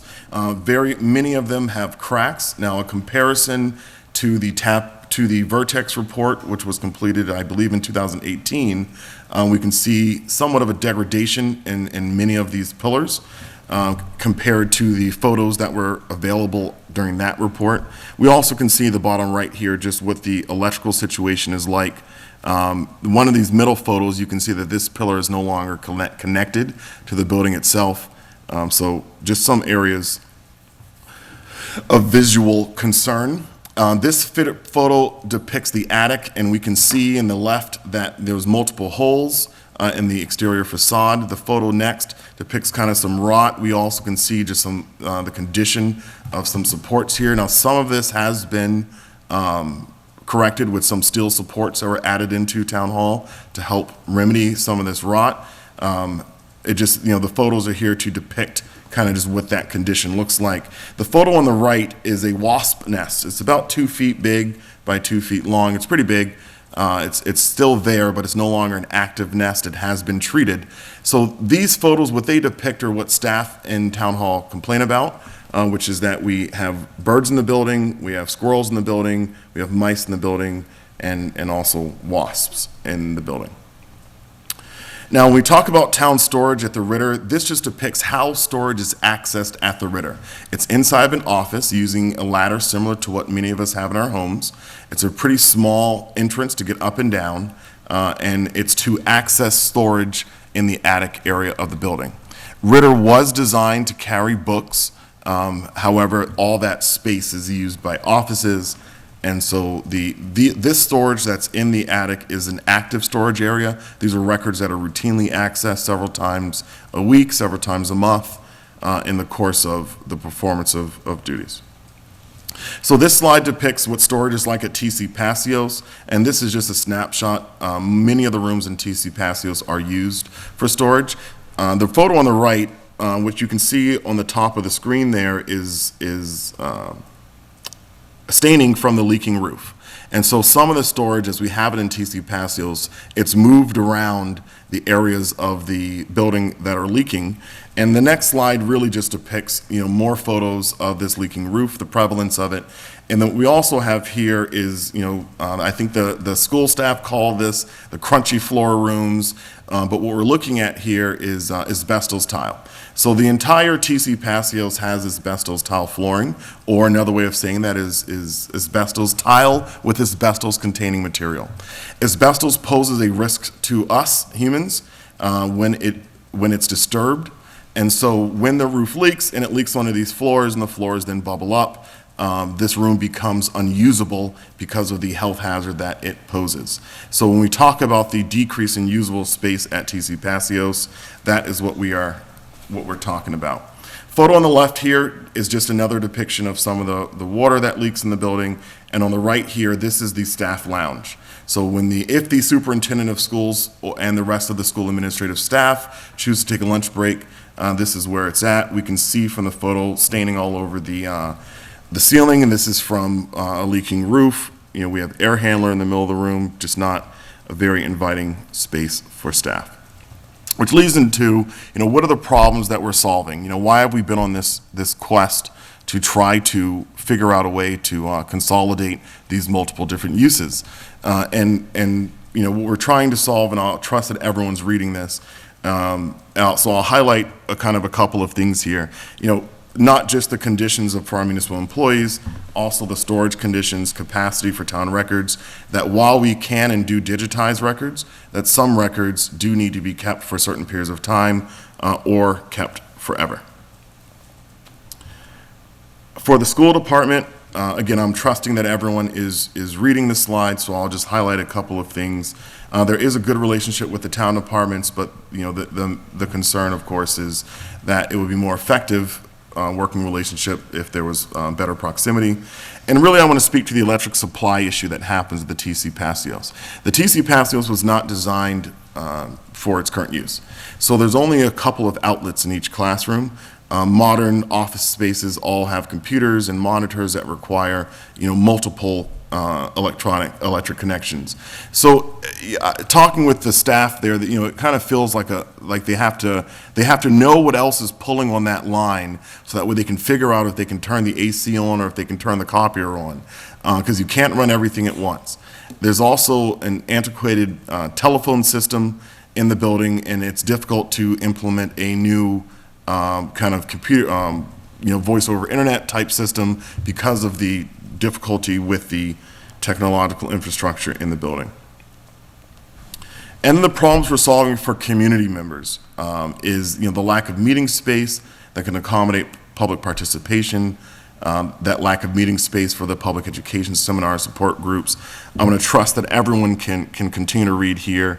And the fourth note here is inability to offer disabled residents access to our primary public buildings through the front door, which is their civil right. This is not something that we aspire to do. This is something we are required to do as a civil responsibility. And then, as we note, an aging TC Passios that is heavily occupied, that requires millions of dollars in capital repairs to continue using, most of those uses, of course, being children. So as we talk about this plan for either a renovation or a new build, what this is a solution that addresses all of these problems that we've identified, that we've been trying to solve, and it addresses other needs in our community. It provides that additional parking for school events. This is an aerial view of the TC Passios. On the very bottom of this photo is a granite pit. So, what this design does is it adds more parking in this area. It helps facilitate parental access for homecoming, other high attended events. Provides that municipal space to account for future growth. And then it continues to provide, its critical central voting location, those child support services, a gym for use by the Boys and Girls Club and the Senior Center. So this next slide just speaks to what we can do if we move forward with a renovation or a remodel, that we can maintain this nice idyllic hamlet of a town center. We can resolve these priority community and municipal space needs. We can consolidate resources, which will improve collaboration. It best supports our community programs. We're kind of future-proofing these designs, anticipating changes in future use. Becomes a multi-generational space that invests in our community's values. And it creates an opportunity to better preserve our historic structures, Town Hall and Ritter Building, and using them to provide space for cultural and additional community needs. So this article is funded from free cash, and so what this slide just speaks to is what is free cash. We have a definition from the state on what free cash is, the bottom line being that it's unspent taxes that have already been collected. And as per the Division of Local Services within the Mass Department of Revenue, the intent for free cash is for it to be used to pay one-time expenditures, which this article would do. It would fund capital projects, which this article would contribute towards, and it would replenishing other reserves. So this would be a use of free cash that's consistent with the state's intent of the free cash program. And what we have on the right here is a history of our free cash. Going back some time, we can definitely see when Heather became town manager here, and our budgeting practices adjusted a little bit. And this past year, we have a significantly higher amount of free cash than normal, and that is because of the conservative budgeting practices that were implemented during the pandemic, as well as the offset that the increase in revenue we received from different sources. I'm going to breeze through this next slide, but this next slide just speaks to the fact that we are in an environment with constantly increasing costs. And so if we were talking about a $23.3 million building, that, it kind of takes if we are at a decision point in May of next year and that amount is 23.3, and this is a nominal now amount, what the impact is of delaying decisions another year. That, another year is $932,000. 2 more years is $2 million. So we can kind of see that impact. And then also, we've taken the middle high school cost, which was built in 2016, the public safety building that was built, I believe it was 2003, and projecting out into today's dollars what these would cost. Now, for the middle high school, keep in mind that this would be our half. This is a $68 million building that the town contributed $34 million to. And so projecting it out in today's dollars, it would have a price tag that's $4.5 million more. This does not account for the 30% significant increase we've seen in 2021. And then also the public safety building. So this was calculated using the construction cost index, which is similar to the consumer price index, except that the construction cost index usually averages twice as much as the consumer price index. It averages about 4.4% a year. So these last few slides, and we're wrapping up here, this next slide just identifies how we've investigated solutions over time.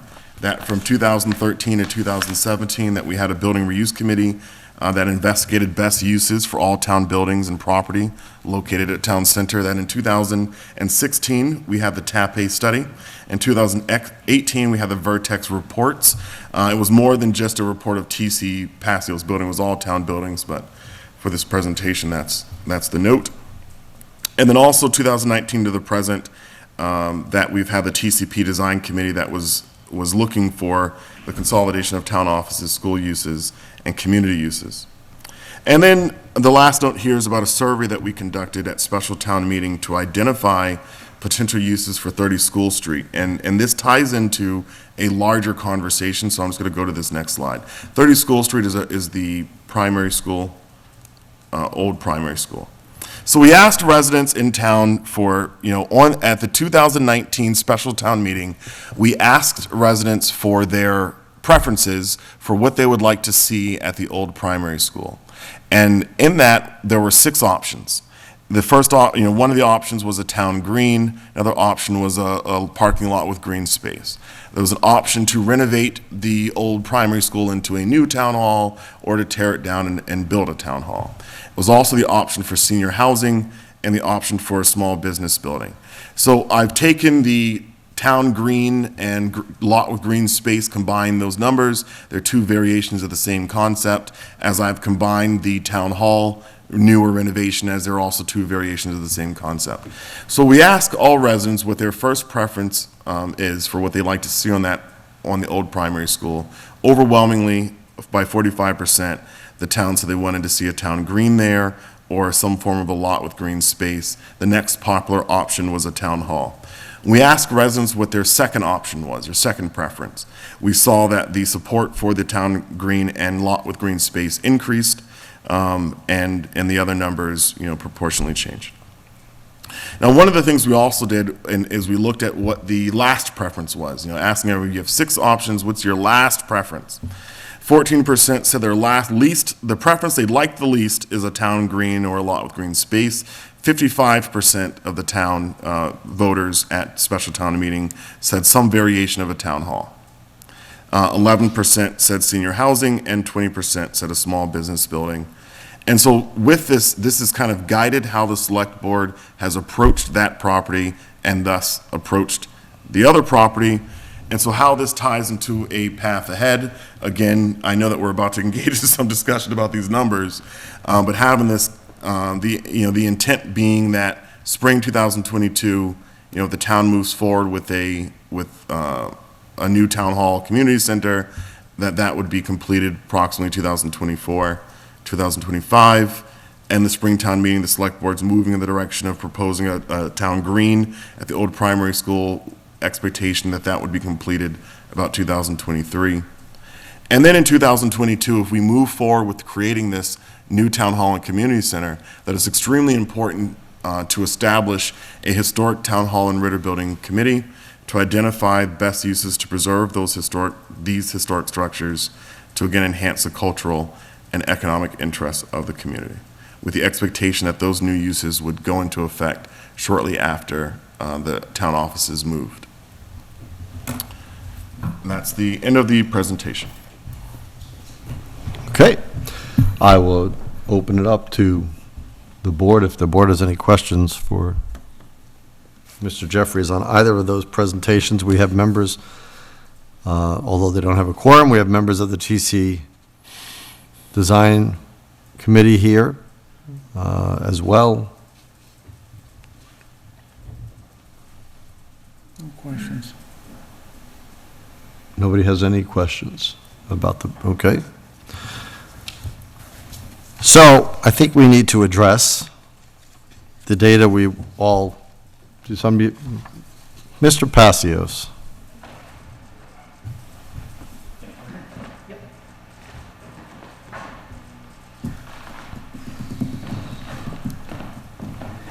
Dave Passios, 56 Whiting Street, one of the members of the TC Passios Committee. First of all, I'd like to thank Mr. Jeffries for the presentation. We pretty much did a first run on that presentation at our last meeting, and we're really impressed with the why are we doing this section of it, and feel that all three of those sections that he presented tonight will be presented again for Finance Committee, our TC Passios Forum, and at special town meeting, assuming everything goes forward as presently planned. Just one or two comments about the discussion. Most of the second two-thirds of the presentation talk about the new build. I think everybody here would agree, and especially Mr. Jeffries as being part of our committee, that we've addressed all of those issues presented with either project. The condition of the TC Passios is remedied by the renovation or the tear down and a rebuild. The deficiencies of the building, that's why you renovate a building, to take care of its deficiencies, and the program fits into either one. Be interesting to see how we sort through the numbers over the next 2 weeks before a special town meeting. Also, I want to make a point that the TC Passios Committee, number one, has not seen these numbers as a committee, has not discussed them. And I think that's a very important step that unfortunately is coming after the horse again. And, we've had this happen in this process a couple of times now. And part of it's with the compressed time frame as we've been debating over the past number of months. Thank you. Mr. Beardmore.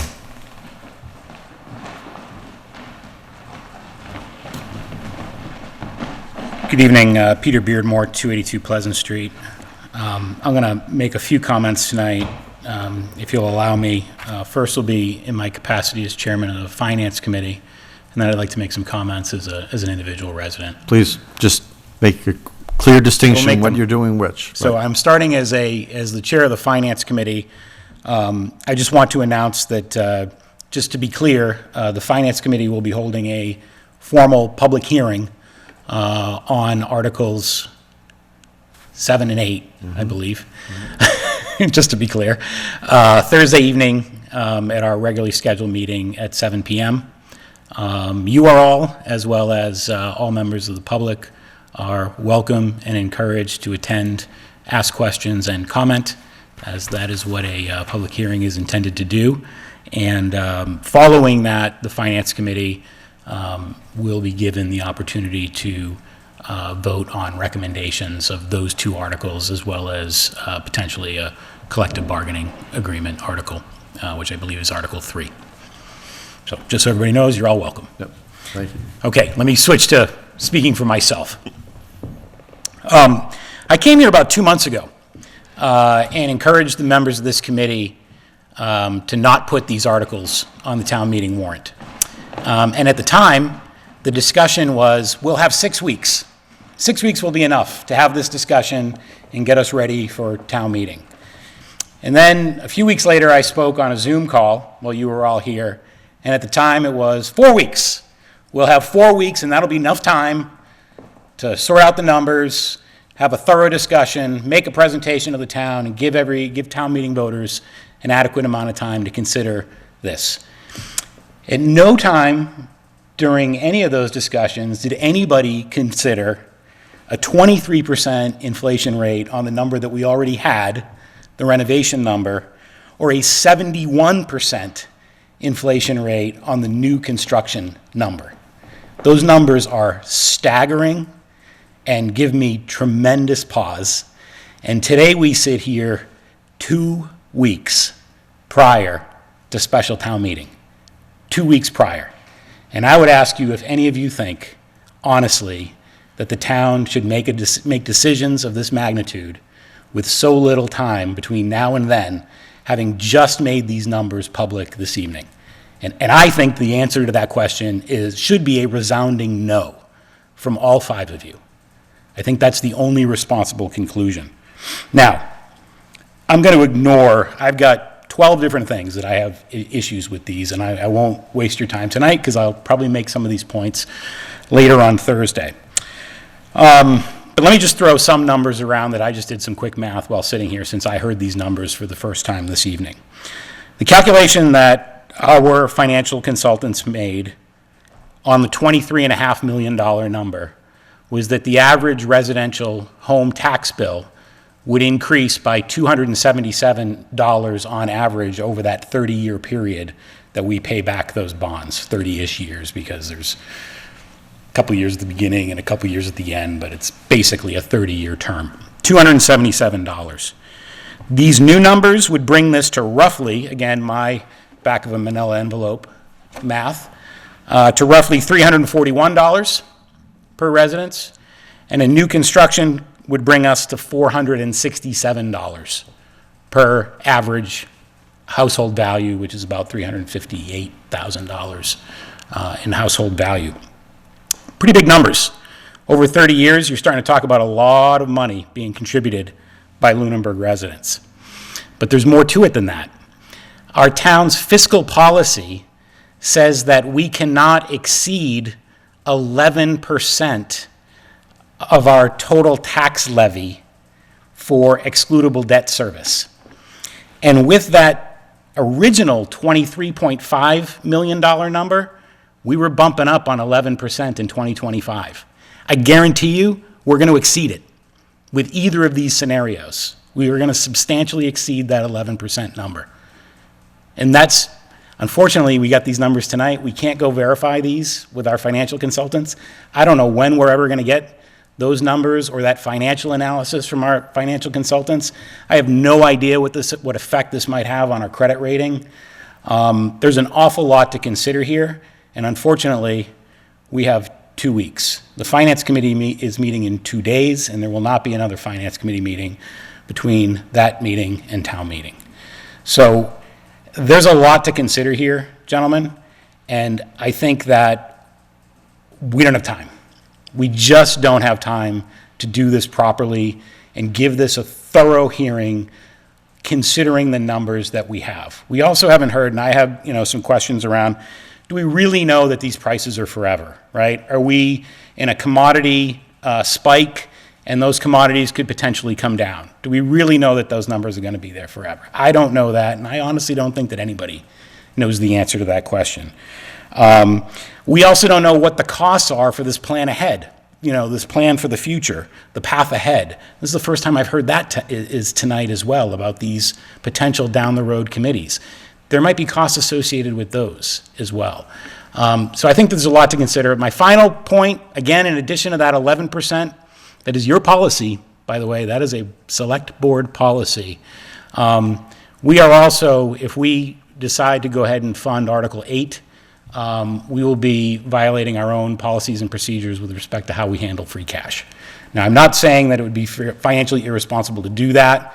I actually agree with Mr. Jeffrey's analysis of why we use free cash, but we appropriate different percentages of free cash for different purposes. And we do that through a process leading up to annual town meeting. And if we appropriate that money 2 weeks from tonight, we will then have to go and tab all those things. I can only assume that's how we would do it, to kind of back us into what we would have otherwise been at town meeting. Again, these are policies and procedures that are in force and effect by the select board, and I think that if we are going to overcome or override those, it needs to be a conscious decision of the select board to do that. And with that, I thank you for your time and indulgence tonight. Thank you. Thank you. Mr. Dwyer. Thank you, Mr. Chair. I just had a few comments. First, I want to thank the TC Passios Committee for their hard work on this. I think the numbers that were provided in the estimate today were a surprise to them based on what was discussed at previous meetings with the board. I think surprise might be too light a word. That being said, just digging into the numbers for new construction, the estimate was on the order for a 55,000 square foot building on the order of about $39 million. That's about $720 per square foot. The renovation was on the order, and both of these numbers include all the soft costs that are included, so all in estimate. The $28 million number for a renovation is $530 per square foot. Very, very high. I completely agree with Mr. Beardmore's sentiment.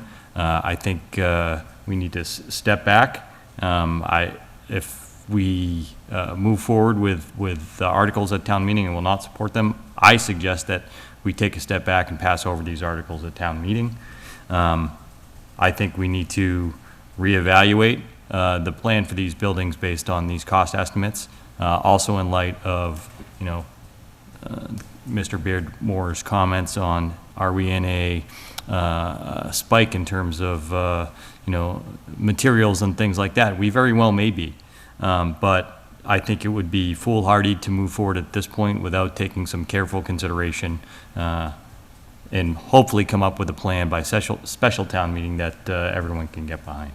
Annual town meeting, you mean? Annual town meeting, correct. Gotcha. Thank you. Thank you. Mr. Franco. All right, my history on this has been one of vacillation. 6 weeks ago, I was in concurrence with Mr. Alonso, and there was a 2-2 split on where to go with this. That was when Mr. Dwyer was not here. Is that right? Yeah. Well, in any event, 4 weeks ago, I was on board with Mr. Jeffries with concerns and caveats. That the time limit, that the time frame was getting short, and that I was taking a leap of faith, I think was the word I was using, that the TC Passio was going to have numbers real soon, but much sooner than we have them. And now we're on a real short runway with staggeringly high numbers. I don't know if we're in a material spike, cost spike too. That's a legitimate question.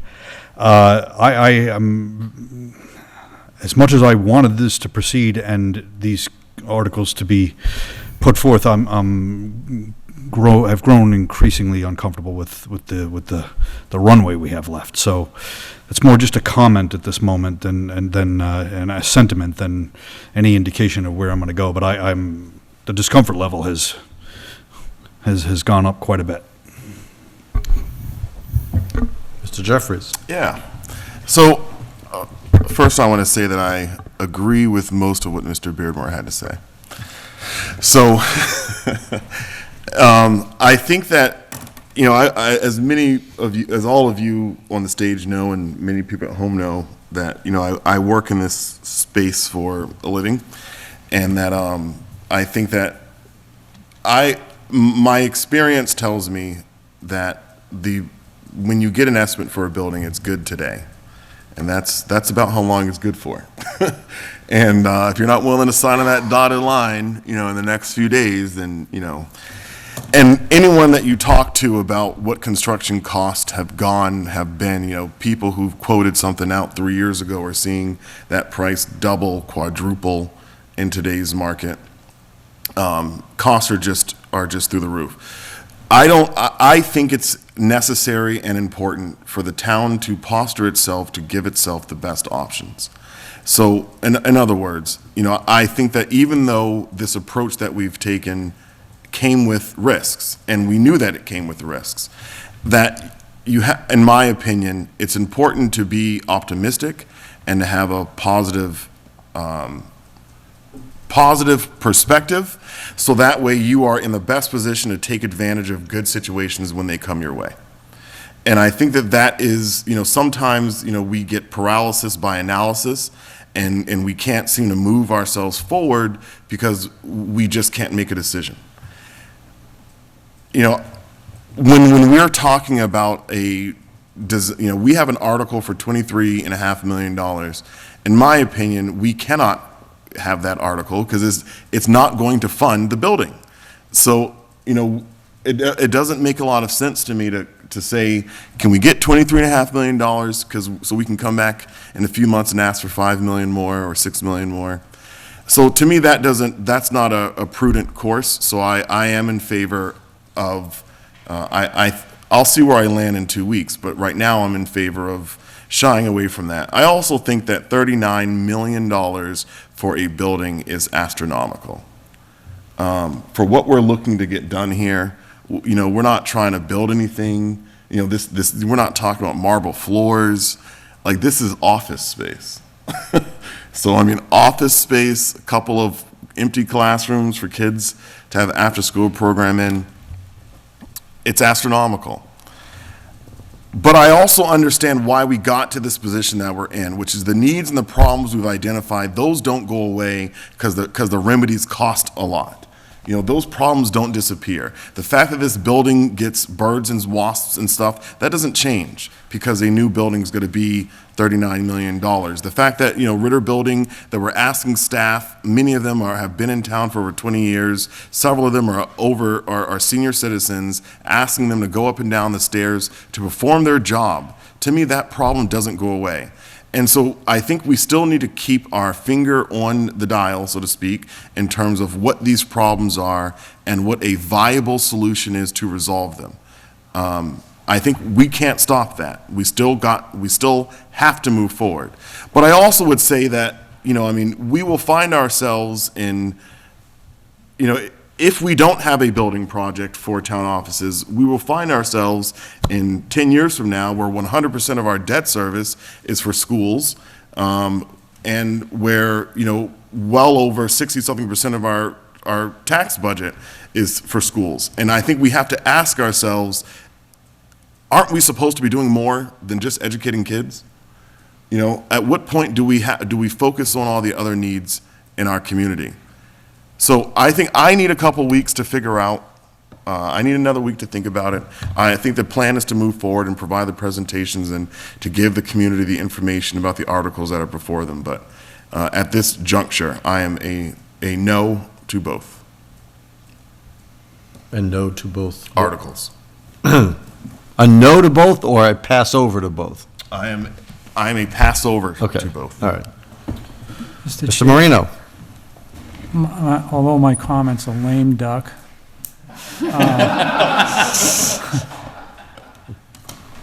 I can't argue with the chair of the Finance Committee's logic, nor am I inclined, or would I be inclined to violate our own policies.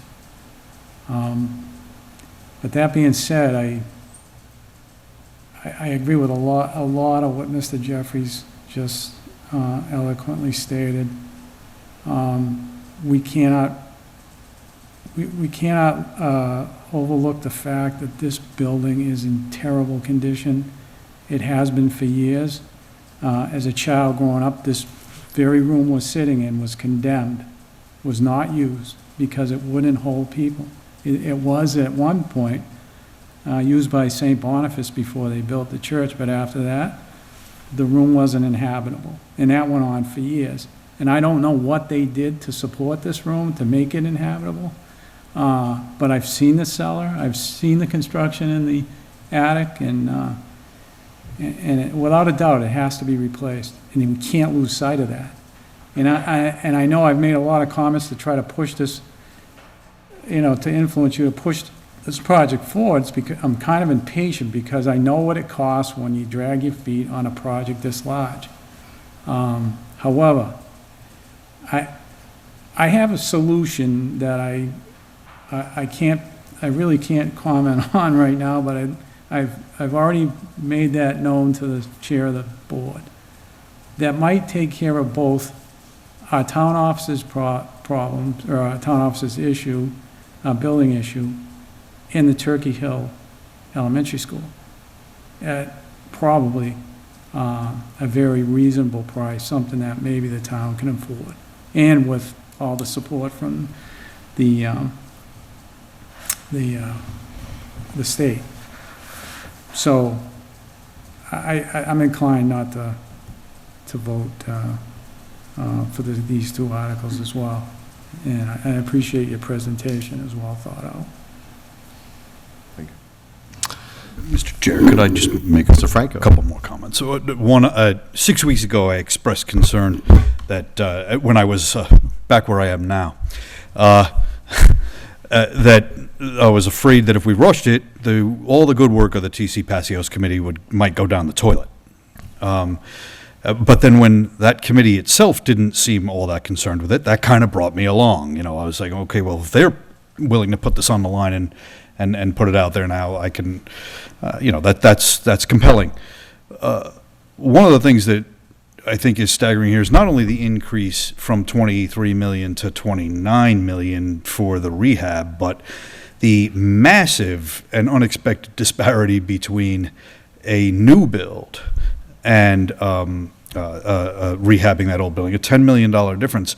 I was prepared mentally for something a lot closer, when it would have been much easier to sort of make the case that a rebuild made sense if they were the same price. If a rebuild and a rehab were roughly the same price, it made almost no sense to do the rehab, and that's kind of where my head was. But that all got blown up with these numbers. And I just want to say also that what we're doing right here, right now, in this discussion we're having, speaks to what Mr. Marino said earlier at the beginning, that this board is deliberative and thoughtful, and that we do consider new information when it comes in. It's a dynamic process, and the thinking that we're doing at any given time is what is based on the data we have. Every one of us on this board, I believe, acts in good faith. I don't question that at all. We may come to different conclusions, but we're not afraid to reevaluate our own positions and change them if necessary. And so I just wanted to add that in there too.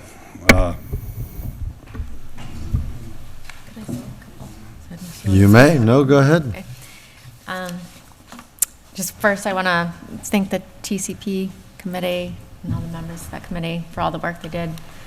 Mr. Jeffries put a lot of time and effort into these presentation, as well as the committee members and theirs, which I think is all very usable information that can be used at a future town meeting if it's not presented at this one.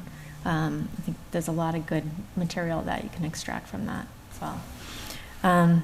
If you were to ask me last February to project that we were going to see a 30% increase on our renovation number, I would have said no way.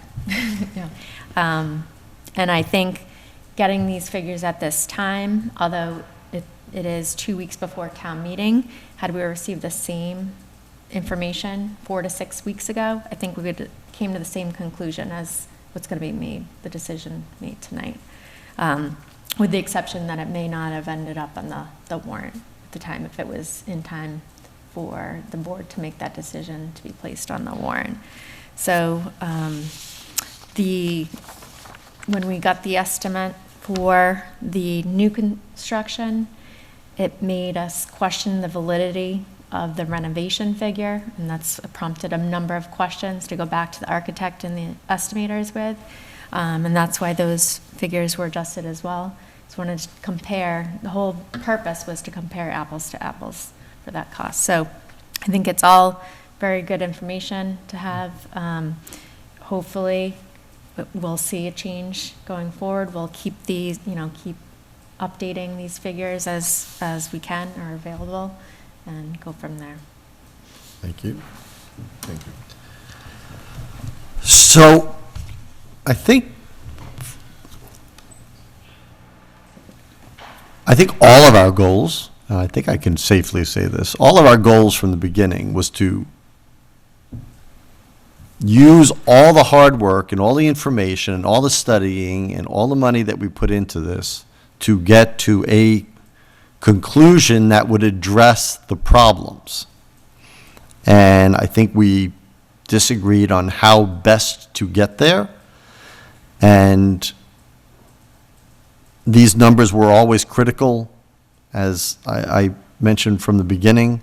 And there's a process, because in order to get these addressed, there's going to be a project involved, and that project is going to involve, significant money and investment from the taxpayers, and we need to bring them along. They need to all have to understand in a deep way what was being proposed, what were the options, have we explored every alternative, and things like that. So I think that these numbers that we've just gotten cause some other problems to, not problems, other questions to arise that I think we have to address, like, do we want to build an exact square footage size of the TC Patio? So do we want to pare that down and thereby pare down the cost? No one certainly could have expected a 30% increase.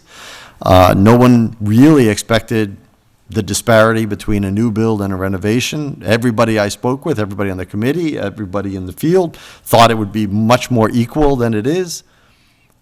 And so I think pumping the brakes, and I didn't think a 6-week runway was enough. Certainly a 2-week one is, but I will know something for certain, and you said to be positive.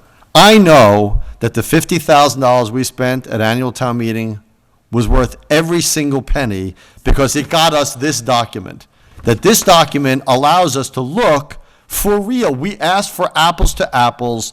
There's apples to apples. Now we have a conversation to say to the townspeople, we need to choose a path. We cannot not do anything. I agree with you. We cannot stop, okay? But we need to choose a path, and we need to go fully.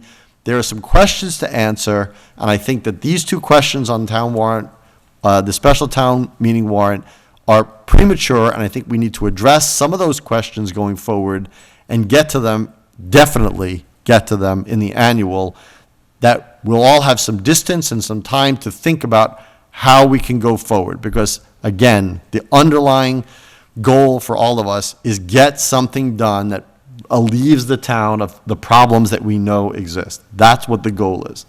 So I appreciate, of course, I've said it many times, all the work of the committee that they continue to do, and I hope they do continue to do going forward. I appreciate all the time you put into your presentations, and I do agree that we should pass over these articles at town meeting and really regroup and come up with, use the time wisely between now and annual town meeting to come up with real solutions that we can come with, that we can get behind, that nobody's against, that we can unanimously say this is what we believe. Either this is one of two options you have to choose, or this is a better option, whichever way we fall, but that we have positive options going forward. Anybody else? Mr. Passios?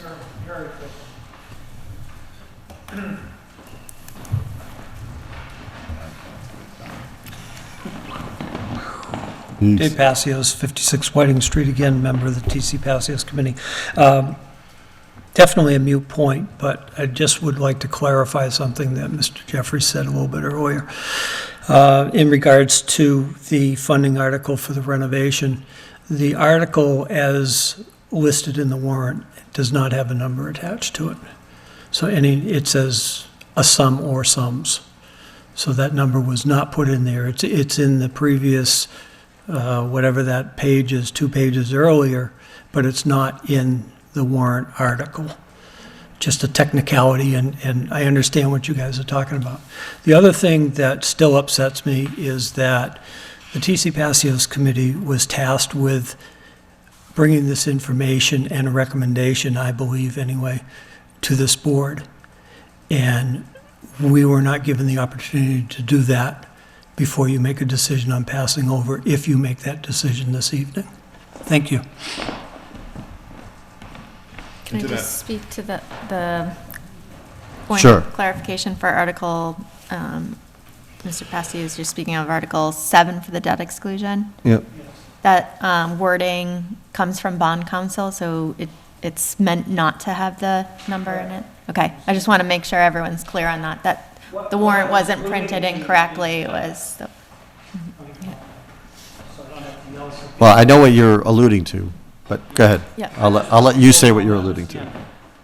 What I was alluding to was if it was decided that we wanted to go ahead and see if town meeting would accept the renovation costs, that the new number that we have can be used.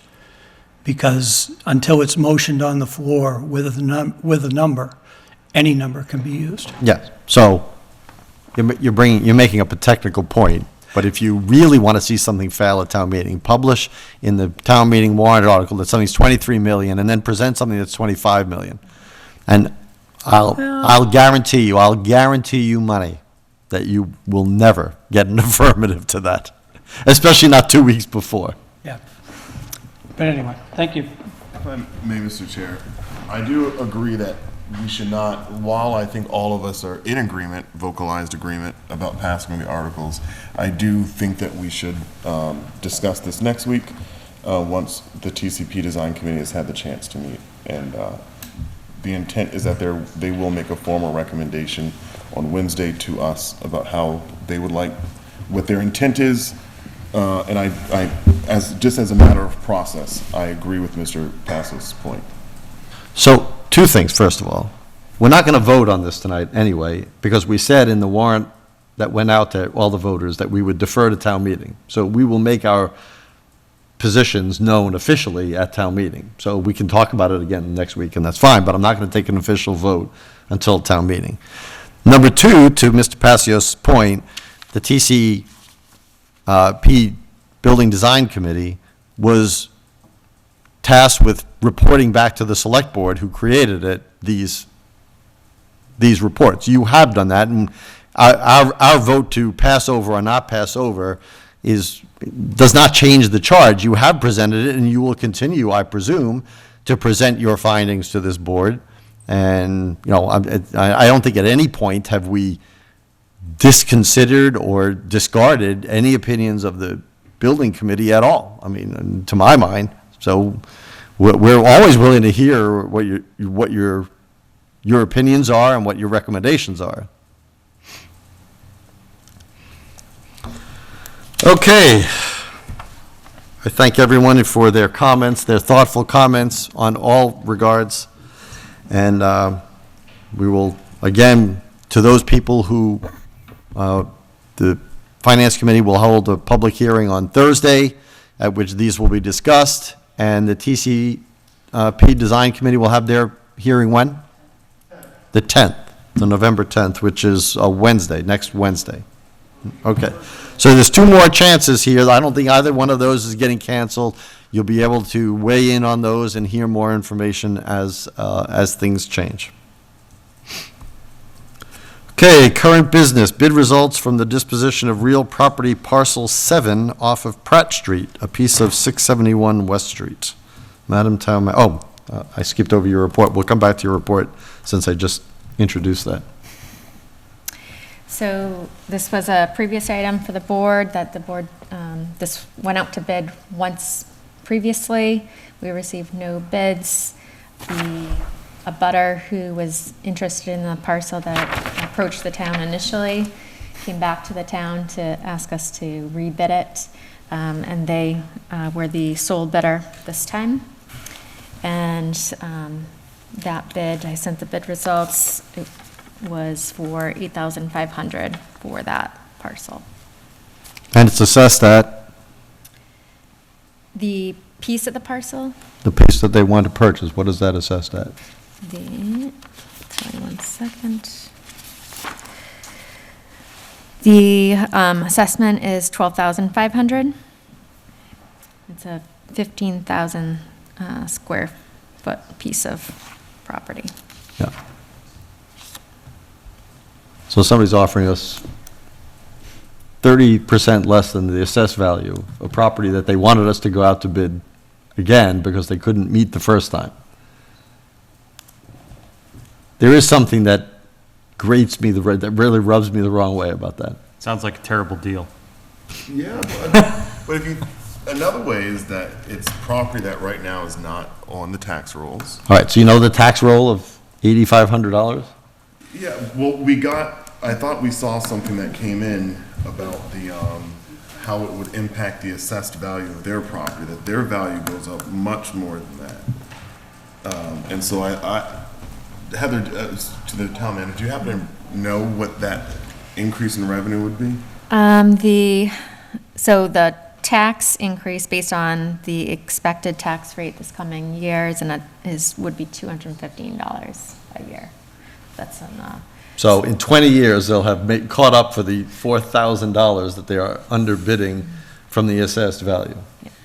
20 years. But, I mean, how much did we buy Saliba below market value? I don't understand. That's apples and oranges. I mean, what is the point? No, my point is that They asked us to go out because they bid it. They knew what the assessed value was. I don't understand. It's not a deal. I mean, I'm willing to go ahead, and I don't want to spend too much time about $4,000, but I don't understand what the benefit of the town is. We're not, I mean, you want to buy it, we offered it to people to round off their properties and square off things and give them more land. I didn't look at it as an auction that we were going to, highest bidder gets anything. I mean, I just don't understand what the benefit of the town is to sell it. I looked into this when this came in, because I also, my initial sentiment was similar to what yours is, Mr. Alonso, and I've changed my mind. I think that we have purchased property below the assessed value, as we've sold property below the assessed value. And so, resident looking, $4,000, I mean, I think we could counter it for, but I mean, I don't have a problem with selling this for $8,000. We need a vote of the board, right? Yes. Okay, so, And I would just ask if the board does vote not to sell it to this individual, that we don't go through this process again, because this was the second time. It's been obviously a lot of time on the behalf of the assistant town manager to go through the bid process. I would agree with that. You have my vote of not bidding this again, regardless of how this vote goes, because we've done it now, twice, and the original time is 3 times and everything, so there's no need to do this again. May I ask for a recommendation from the town manager? My recommendation that I did share with the board was to sell it. Based on, right now, we're not receiving any tax revenue from the property. It's not, although not ideal, we'd like to get assessed value. It does add value to the property, and it wasn't a piece of property that the Open Space Committee was interested in. Anybody else? I would just like to say that I agree with you, Tom. I kind of felt the same way, but I also agree with Heather that it's just wasted property sitting there not collecting any taxes on it, and it's only useful to the guy that girl, I don't know which, that is bidding on it. Yeah, So, well, I know, I'm compelled to, the putting it on the tax rolls is really just, that, I don't know, that grates more even than the bid of $8,500 on something that's $12,000 in assessed value, because it doesn't add anything. When it's $217, what are we gonna buy? You know, we can't even buy paper to run this copier for a month for that, probably. So, That's today's value. You gotta look at. all right, Yeah. all right. Inflation. Sorry, the eye roll, which I did on public TV, is well-deserved. We're already spending more than $4,000 worth of time on this, so. I would have done, the only other thing I would say is I would have done the same thing if I was there. He's the one who can buy it. I'll make the motion to approve the sale of the property, parcel 7 off Pratt Street. Do I have a second? Second. Any further discussion?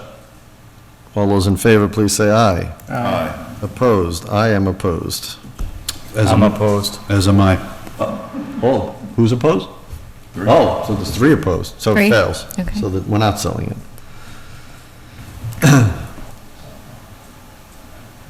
Okay. Now town manager report.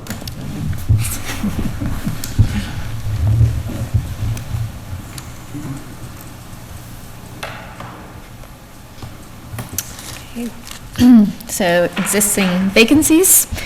We have 2 vacancies on the Architectural Preservation District Commission, 2 vacancies for Commissioner of Trust Funds, which actually that will be an appointment for next week. We have 2 people interested in serving on the Commission of Trust Funds. The Economic Development Committee, there are vacancies. The Green Communities Committee, there's 1 regular member vacancy and 2 associate vacancies. And there's 1 associate vacancy for the Zoning Board of Appeals. Anyone interested can fill out an application form that can be found on the town website, completed and sent to the Select Board's office. For current employment opportunities with the town, there is a part-time benefited position for assistant accountant, a part-time benefited position as a digital services staff librarian, a part-time position as an assistant to the sewer business manager, and a part-time non-benefited position for public access videographers. Those job postings can also be found on the town website under employment opportunities and with more details on each job. Update on grants. The fire chief received the Emergency Management Planning Grant and the Firefighter Safety Equipment Grant. The Emergency Management Planning Grant was for $3,500, and this is used to purchase specialized rescue equipment. And the Firefighter Safety Grant is for $15,000 and can be used for turnout gear. COVID-19 update, the weekly update from the Board of Health on the total number of cases reported as of October 23rd was 54. And the current positivity rate for Lunenburg as of October 23rd was 5.76%. An update on the Unitil rate increase. The DPU has approved Unitil's revised submittal for a winter rate increase of 15.6 cents per kilowatt hour and a deferred 4.3 cents per kilowatt hour to the summer rate increase, which is unknown at this time. There is a pending submittal by Unitil to decrease the basic service cost adder, which would bring the basic supply winter rate to 15.2 cents per kilowatt hour for residential and small commercial customers. A mailer will be sent out to over 900 customers that are currently not enrolled in the municipal aggregation program to notify them that they can opt in at any time at electricity supply rate of 11.2 cents per kilowatt hour. Space at the TC Passios. I've been working with resident Pam Porter about use of a classroom at the TC Passios for a prom dress and coat drive. There were a number of logistics to work out, including locating an appropriate space, as there are a number of unoccupied but unusable spaces at TCP and access to the space. I had previously been asked at a meeting to estimate how much space is being used there and guesstimated 80%. With all the unusable space, this figure is closer to 97%. We have ironed out all the details for her to use room number 8 at the TCP until around April. Ms. Porter already has 180 prom dresses that have been donated, and girls can go and try these on at the TCP once that room is all situated. She's also accepting donations for coats as well. I'm glad we could identify an appropriate space for this donation drive, as this is a great benefit to the community for the students and children within the community. And I also want to remind everyone that there's no appropriation for this building, as Mr. Jeffries pointed out tonight. And the more users we add, without any revenue to support the operational costs of this building, we run the risk of running a deficit for the operational costs. So this is something the finance director and I will be keeping close attention to, and we'll probably be needing to address this in the fiscal 23 budget process. Department head updates. The DPW is preparing for snow season. The Pleasant Street Bridge project is fully complete, and the town is waiting on the small bridge program application to open to apply for additional funding for the Flat Hill Road Culvert project. Mass DOT has done regular inspections on the culvert, and there have been no new changes. The Mass Ave Bridge project through Mass DOT should be reopening to 2 lanes by November.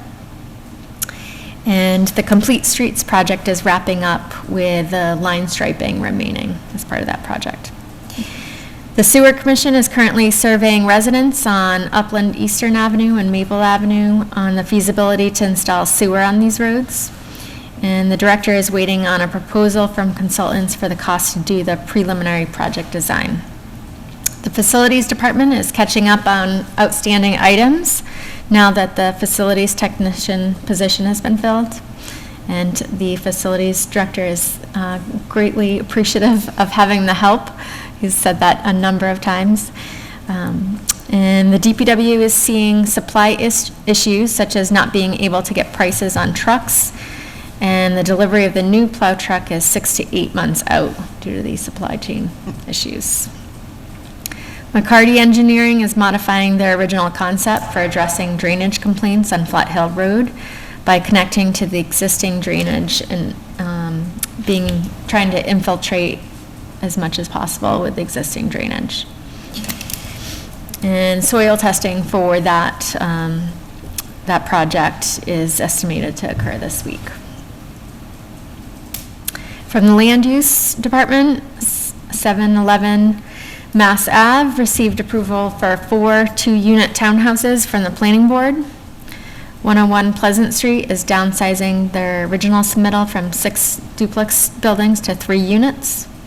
And things are moving along with the Lunenburg Central project on Leominster Shirley Road. The traffic consultant review recommended widening the road at the entrance by 4 to 5 feet to accommodate cyclists. They did a review of that. They saw about, I think it was approximately 70 cyclists a day go through that area. Yeah. The easement description that's in the town meeting article would stay the same, but this may be a paved area instead of grass.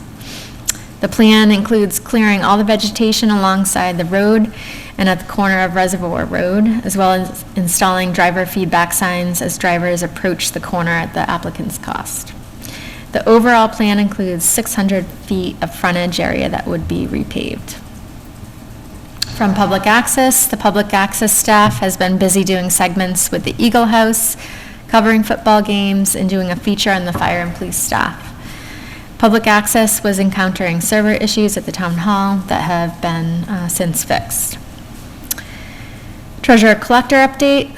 Second quarter taxes were due on November 1st, and the treasurer collector anticipates doing a tax lien sale in February, and liens that are not sold at this tax lien sale would be moved through the foreclosure process. The treasurer collector is still working on the tailings process with uncashed checks, as this is a multi-year process. From the finance director, She's been working on the tax recap materials with the principal assessor in order to submit for a tax rate after town meeting. And based on the current draft, since the property values have increased, the tax rate is expected to go down. The finance director also submitted the CARES Act report that was due by the end of October.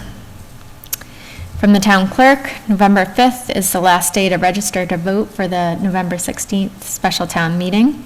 And the town clerk's office will be open from 9 a.m. to 8 p.m. this Friday. If there was a ballot vote for the debt exclusion article in the special town meeting, that deadline for the election would be February 14th. From the Council on Aging, the Council on Aging has continued to offer a variety of programs, such as the Sheriff's Office educating seniors about scans, a craft class, armchair travel to China, and coffee with the police chief. The recent tea party they had, the event, raised $3,000. So that was good news for them. Excellent, yeah. From the police chief, the 2 cruisers on the fiscal 22 capital plan have been ordered, but another supply chain issue, they'll be 6 to 7 months out before they're delivered. 2 officers will be attending the academy this year, 1 entering in December and 1 entering in January. The department has been busy with traffic issues, and they'll be conducting an active shooter training with town offices after they complete that training with the schools. The police department will also be doing a resiliency training for staff the week of November 1st. And from the fire chief, the fire department is also seeing supply chain issues, specifically with purchasing turnout gear. Their main supplier was recently bought out, and there's been a delay in getting this equipment. In meetings, events, and other announcements, yard waste days at the old landfill off of Youngs Road are November 6th, 12th, and 20th from 8 a.m. until 4 p.m. And again, the special town meeting is Tuesday, November 16th, at 7 p.m. at the middle school, high school auditorium. Any questions for the town manager? I have one question and one comment. So I want to, on homecoming weekend, 2 Saturdays ago, I was watching the parade, and then right from there, I went from the Boys and Girls Club, and it was really nice having the sidewalks in place. They really have added a very nice dimension. You're not walking in the street, and you can get to walk all the way from the Ritter Building, all the way across the street to Town Hall, up the road, all the way to the past the Boys and Girls Club and to the Eagle House, all on one sidewalk. And then, of course, I think, I haven't gone all the way to the school. Does it connect to the Passios School It sidewalk? ends at the Kids Kingdom area. Okay, that's at King's Kingdom, okay. But I mean, it was just wonderful being able to use the sidewalk in those areas, so that, I want to thank everybody who was involved in that. And there was a question brought to us about public access. People were asking about the ability to have closed caption. Can you check if there's been any progress on that? Yep, I can check. Because some people, they find it hard because of the amplification, and some people, they would like to see it closed captioned if they could. I think for the public access part, okay, I know Zoom, there's options on. Right, Zoom well, I think also for on caption. YouTube, I think on YouTube, there's options to send it through once it's done, to have closed captioning. Okay. So I guess there's different aspects, doing it live and then doing it on the YouTube channel, could they be? And just to clarify, so the Complete Streets sidewalks project ended at Kids Kingdom, but there's existing sidewalks from there. So it does Right. connect all the way to the school. Yeah, okay. So, I just couldn't remember if, at the end of the Eagle House, does it connect to Passios there, but I think it does, so. Yep. Anyway, it's nice that you can do that. Minutes, do we have, I think we had 1 minute, didn't we? No, there's none. No warrants, any action items? Committee reports, Mr. Marino, Mr. Dwyer. No reports, but the Montechusett Joint Transportation Committee does not have a November meeting. They'll meet again in December. Excellent. Mr. Franco. Okay, Economic Development Committee meeting on Thursday, 10/28. I was not able to attend that meeting because it conflicted with the finance. I told Mr. Burney that was the higher priority. So in any event, I followed up and got a briefing from him on what happened at that meeting, and the committee has finalized that business survey that I previously alluded to that's going to be disseminated to business owners to help inform the process of making Lunenburg more business-friendly. And they're going to work now with the town clerk and the assessor's office to identify individuals and businesses to whom that survey should be disseminated. And there's also a plan to run a piece in the Lunenburg Ledger on the survey and make the public aware of it. Thank you. Mr. Jeffries. Yes. MPO was canceled again, and it just has to deal with where they're at in the budget cycle. There's just nothing really to discuss. I reached out to them to ask why we were canceling meetings. The library trustees, they met on the 21st, so a couple notes to go over. The summer reading program was very well attended. They noted over 1,000 attendees over the six-week program, which is incredible, resulting in over 57,000 minutes spent reading by, I think that was by the 83 adults who participated. So Lunenburg has a very high adult participation with the library as well as children participation with the library. So there was a couple of questions I asked to the trustees as we announced that they went fine-free at the end of the summer, in the summer.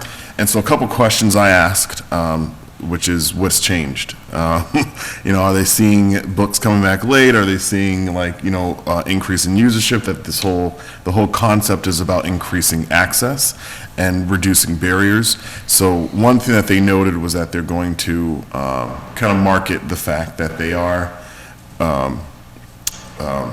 fee-free to the student population, as well as explaining to them why they made that decision. So there's also the Friends of the Library. They donated a projector to display interactive games onto the floor. So I checked this thing out. It's actually pretty cool. So it's like the 7 feet by 11 foot area, and it's like interactive on the floor, kind of like when we were kids did Twister. So it's like that, but modern technology. It's pretty interesting. And so let's see. Also, there's positive feedback about the new facility specialist. So as you noted, they had nothing but great things to say about the additional facility personnel, that they've noticed immediate improvements in the response to their low priority facility needs. So they really wanted to relay that. And then they're also having book sales on Saturdays. Their book sales on Saturdays in October were very successful. And that's all. Excellent. For me, the Capital Planning Committee, we met 2 weeks ago. We met last week and this week, right before this meeting. So last week was a presentation from the Land Use Department regarding the master plan, the money to complete the master plan. And we also heard from the fire department on their requests. And this evening, we heard from the school department. They only had 3 items: air conditioning at the primary school for the classrooms, and then a mower and a 1-ton plow, 1-ton truck and plow. But we did further out into their projections, starting I think in 2028 or 2029, we're talking about major issues that will arise with Turkey Hill. So that prompted a discussion about Turkey Hill, which kind of dovetails with some of the other facilities we talked about tonight. So that's all going to have to be kind of thought about together, even if they're done, years apart. We have to really plan ahead for that. So that was the discussion. On the Finance Committee, they had their public hearing a couple weeks ago that I wasn't there in person, but I was able to catch the Zoom meeting of that. There was discussion about the articles, all the articles, but there were 3 that will be coming back for this Thursday's meeting, which are the TC Passios building renovation and the new design money. And there's one other article, Article 3, but I don't recall exactly what that is. The fire union, okay, there you go, the fire union. So there's been lots of, the discussions here have kind of mimicked the discussions there in their length and importance. You know, some of the things have been, you know, obviously easy for them to vote on, but some of them have caused much discussion, and they're much the same articles that this board has had discussions about too. So we'll catch the rest of that on this Thursday. 7 o'clock? Okay. And it's another in-person and Zoom, right? Yes, excellent. Mr. Chair, Mr. Marino? can we just step back to action items for 1 second? Consider it step back. We're back on action items. Well, yeah, there's something I know I'm leaving, but let me preface this by saying a couple of weeks ago I left this with respect to a nepotism issue. And we received an email, as you know, from that person, and I felt really bad that, you know, she felt publicly embarrassed by not being able to be appointed to a committee. And so I would like to see the board at some point here maybe come up with some kind of written policy, if there isn't one, because the reason I brought it up is I had an experience with it as a police chief, so I thought that it wasn't allowed. And then there was some examples brought up that it is allowed in some places, but maybe not in others, I guess. And anyways, just to make it right, maybe make that situation right. We should have a policy. I agree. You know, and maybe reach out to her and, you know, just apologize that and explain as to what happened, and maybe even reconsider based on the circumstances. But I'm just planting that seed. Okay. Yeah, I definitely think we should, I think we discussed that even, that we should have a formal policy, so. Yeah. Yep. Yeah. Could I address that now that Mr. Marino opened it up? I know that in reference to the email to which Mr. Marino referenced, it was asked or suggested that perhaps if the board knew that's the way they were going to go, that it not be done publicly, and I just wanted to explain why that couldn't be the case.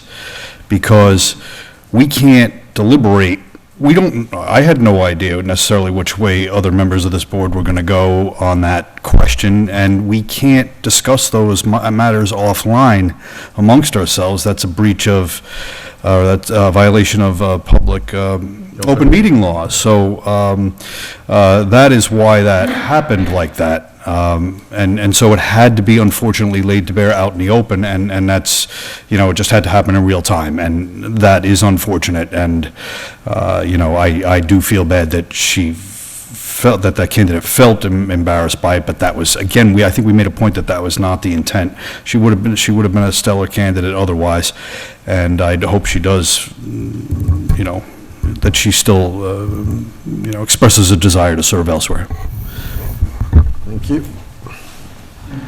Okay, discussion and award of landscape design services for 30 School Street property. So we all ranked the written responses to the RFPs. We interviewed all three firms last week. We opened up the bids, and we got provided with the what those bids were from everybody. So now is the time that we need to discuss and come up with hopefully a candidate that we can all agree upon regarding the RFP responses for 30 School Street. I can summarize it if you want. There's Yes, please. not a document. Okay, yes. There, I had sent out an email with all Yes, the you did. results. Yes. So, based on the evaluation criteria and the rating of each of the board members, from highest ranked to lowest ranked on the non-price proposals, it went in the order of Ray Dunnett's Landscape Architecture, WOLA was rated second highest, and Landscape Design Collaborative thirdly. And based on price proposals, Ray Dunnett's, their price proposal was $19,500. WOLA was 27,000, and Landscape Design Collaborative was 21,300.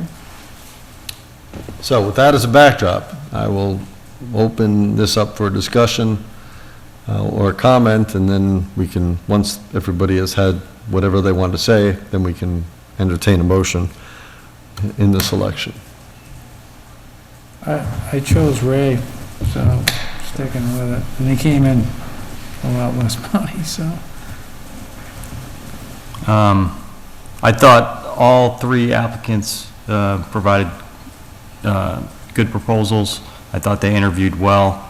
I think what stood out in the interview to me was that the more experienced landscape architects, that experience shone through in the interviews. When I saw the ranking, our ranking without the price proposal, I thought it made sense to me, but when the price proposal came in, I think it was a no-brainer, and I support, moving forward with Ray Dunitz. For the reasons already stated, ditto. I think I had probably had a different perspective on our interviews. I think I went into it expecting one firm to really kind of blow it out of the water, and that was the firm I was the least impressed by. I think that I understand that the board has ranked, based on the majority, Ray Dunitz as the kind of leading candidate. I would put Ray in landscape, the collaborative, kind of on equal footing. I think that, in my opinion, their pricing isn't too far off. And I also am preferential, when I find that there are two candidates that are equally qualified, I personally prefer to go with a candidate who would represent diversity and inclusion. And so I would be more in favor of awarding to Landscape Collaborative. I did have preferences in their written proposal response and also in their interview, but I will say, and I'll be very honest, I really wanted to be able to go with a newer energy, somebody who was younger and really had more reason to get out there, and I think they did a very good presentation, and I ranked them very high. But the price differential, number one, and number two, when we talked to Mr. Dunitz about some of the things that we are potentially examining, especially the one that he didn't even present here, but the email that came in response to our question, did he ever do anything where he saved part of the building, and he showed that. To me, that spoke to a potential for this project. So I completely agree with the ratings, as did Mr. Dwyer and Mr. Franco. So I would think that Ray Dunitz would be my choice as well. So I'd entertain a motion regarding that. I move to award the landscape architecture proposal to the firm of Ray Dunitz and Associates. Second. Any further discussion? All those in favor, please say aye. Aye. Aye. Opposed? Opposed. Okay, 4-1. And you will notify Mr. Dunitz, and he can start Yes. as we'll soon have as he to- can. Yep, put the contract together. Number 2, discussion on November 16th, 2021, special town meeting warrant articles and consent calendar. So any questions about any of the warrant articles first, on their own? I think we've kind of gone through them. So the town manager put together a potential consent calendar. If you would review what articles those were, and as you go by number, I'll say what the basic subject is. I can do that as Oh, you we're- can do it as yep. well? Okay, there I'm you looking go. at the, There you go. Article 5, the Sewer Capital Reserve Stabilization Fund. This is a annual article that's, they deposit money from their retained earnings into every year. Article 9, which is the easement on Leominster Shirley Road for the Lunenburg Central project. Article 10, the easement on, easements required for the Flat Hill Road project, for the culvert project. Article 11, to amend the sewer service district to include Marshall Park. Article 12, for the transfer, care, custody, and control of 970 rear New West Townsend Road. That was previously already voted on by the town affirmatively. It just had the wrong parcel number attached in the article. And Article 13, to amend Chapter 70, which is the salary administration bylaw, to incorporate those positions, which have already been approved by the Personnel Committee, into the grid. Anybody have any comment about, any objection to any of those? They seemed like reasonably non-controversial articles. And again, the town moderator will go through, and if anybody feels strongly about anyone, we can yank it out of the consent calendar, and it'll take its original position in the warrant. So I would entertain a motion regarding the consent calendar articles as read by the town manager. I move we add Articles 5, 9, 10, 11, 12, and 13 to the consent calendar based on the recommendation of the town manager. Or a second? Second. Any further discussion? All those in favor, please say aye. Aye. Opposed? None. It's unanimous. The only other thing I want to point out, just because that was in the booklet as far as protocols for checking and everything, it's going to be the same protocol that we've had at the previous town meetings during COVID. So masks will be required, and we'll be doing the whole Spacing the setup, seats? spacing, Right, good. all of that. Okay. So And check-in starts when? 6 p.m. 6 PM. Okay. Upcoming meetings, so we have a meeting next Tuesday, and our normal select board meeting. Then we have no meeting the week after, because that's the week of the special town meeting, which will be at the middle school, high school auditorium at 7 PM. And then back to our normal schedule on November 23rd for our last meeting of the month. Any public comment from the public? Mr. Passios.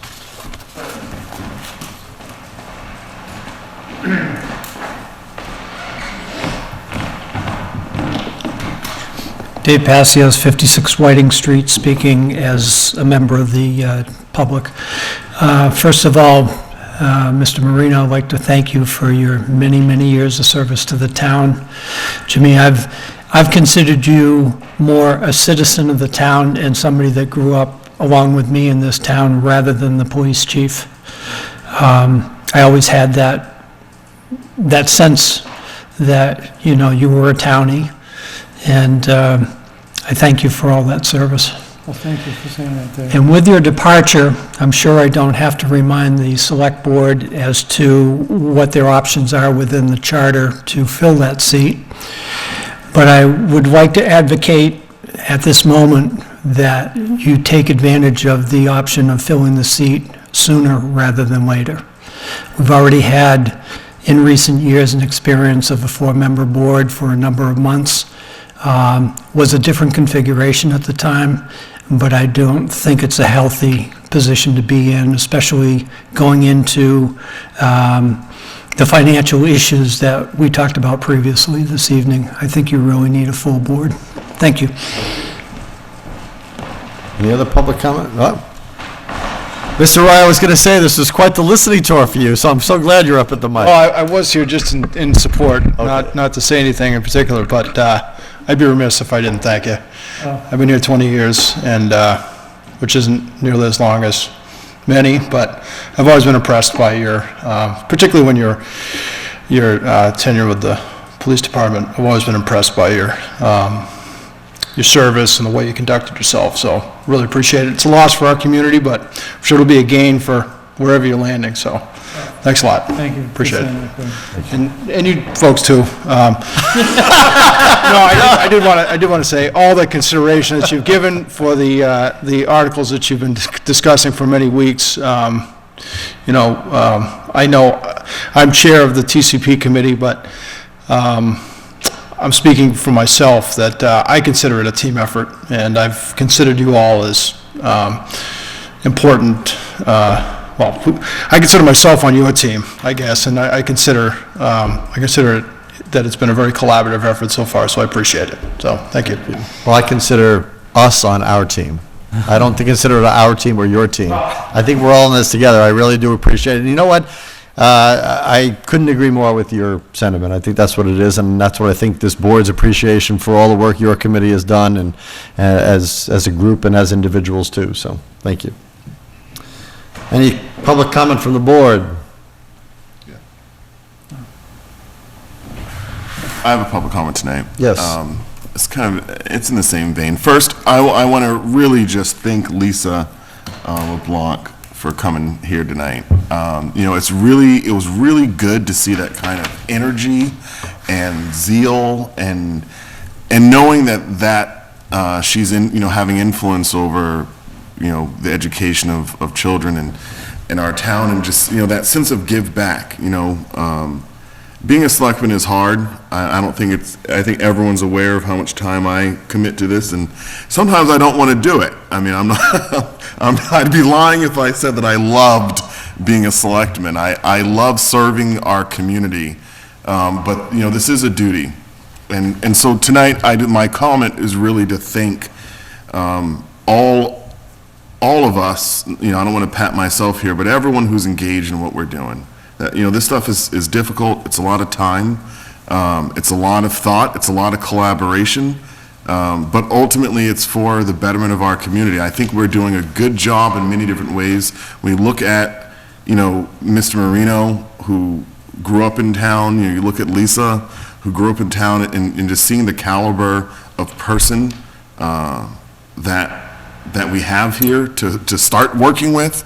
Even though we may go into circumstances that seem like, there's just so difficult to get movement on, I think that we're working with some really good people.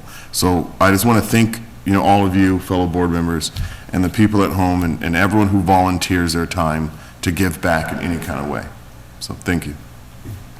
Thank you. And back at you, Mr. Jeffries. I'll try to say something that kind of ties a bunch of things together. First of all, I agree 100%. I mean, Lisa coming here and giving that kind of presentation and showing that kind of energy, there's a series. I happen to be a kind of a mathophile at heart, and there's a guy on YouTube. His name is Eddie Wu. I don't usually pitch people. He's a math instructor in the UK, and he has a YouTube channel, and if anybody's interested in math, even if you're not, if you're just interested in teaching and seeing what teaching is like, watch his channel, because the excitement and the dynamicism that he brings to that subject, people, if you read the comments, people consistently say, I would have loved math if I had somebody teach like that. And that's what I felt with Lisa here tonight. I mean, the energy that she brings to a very important subject. So, and I think an overlooked subject, I think you said, Mr. Franco, it's been overlooked for decades, that is so important to everybody's vital community life. And to see her present it with energy and with passion and with excitement toward, how she can achieve that, I think was incredible. And tying it together with Mr. Marino's, announcement tonight and your comments about it, I hope, I thought, I wished you good luck and all that, which I do, obviously. But one of the things I really wish in tying in with that is wherever you end up as a permanent residence, I hope you get involved like you did here. That you make whatever that new place is equally your home, and that you get involved in the same way you got here. That's the best thing I could wish. Because people who have your kind of mindset are the people that communities need. And I hope you give yourself to that community as you did to Lunenburg your whole life. Thank you, Tom.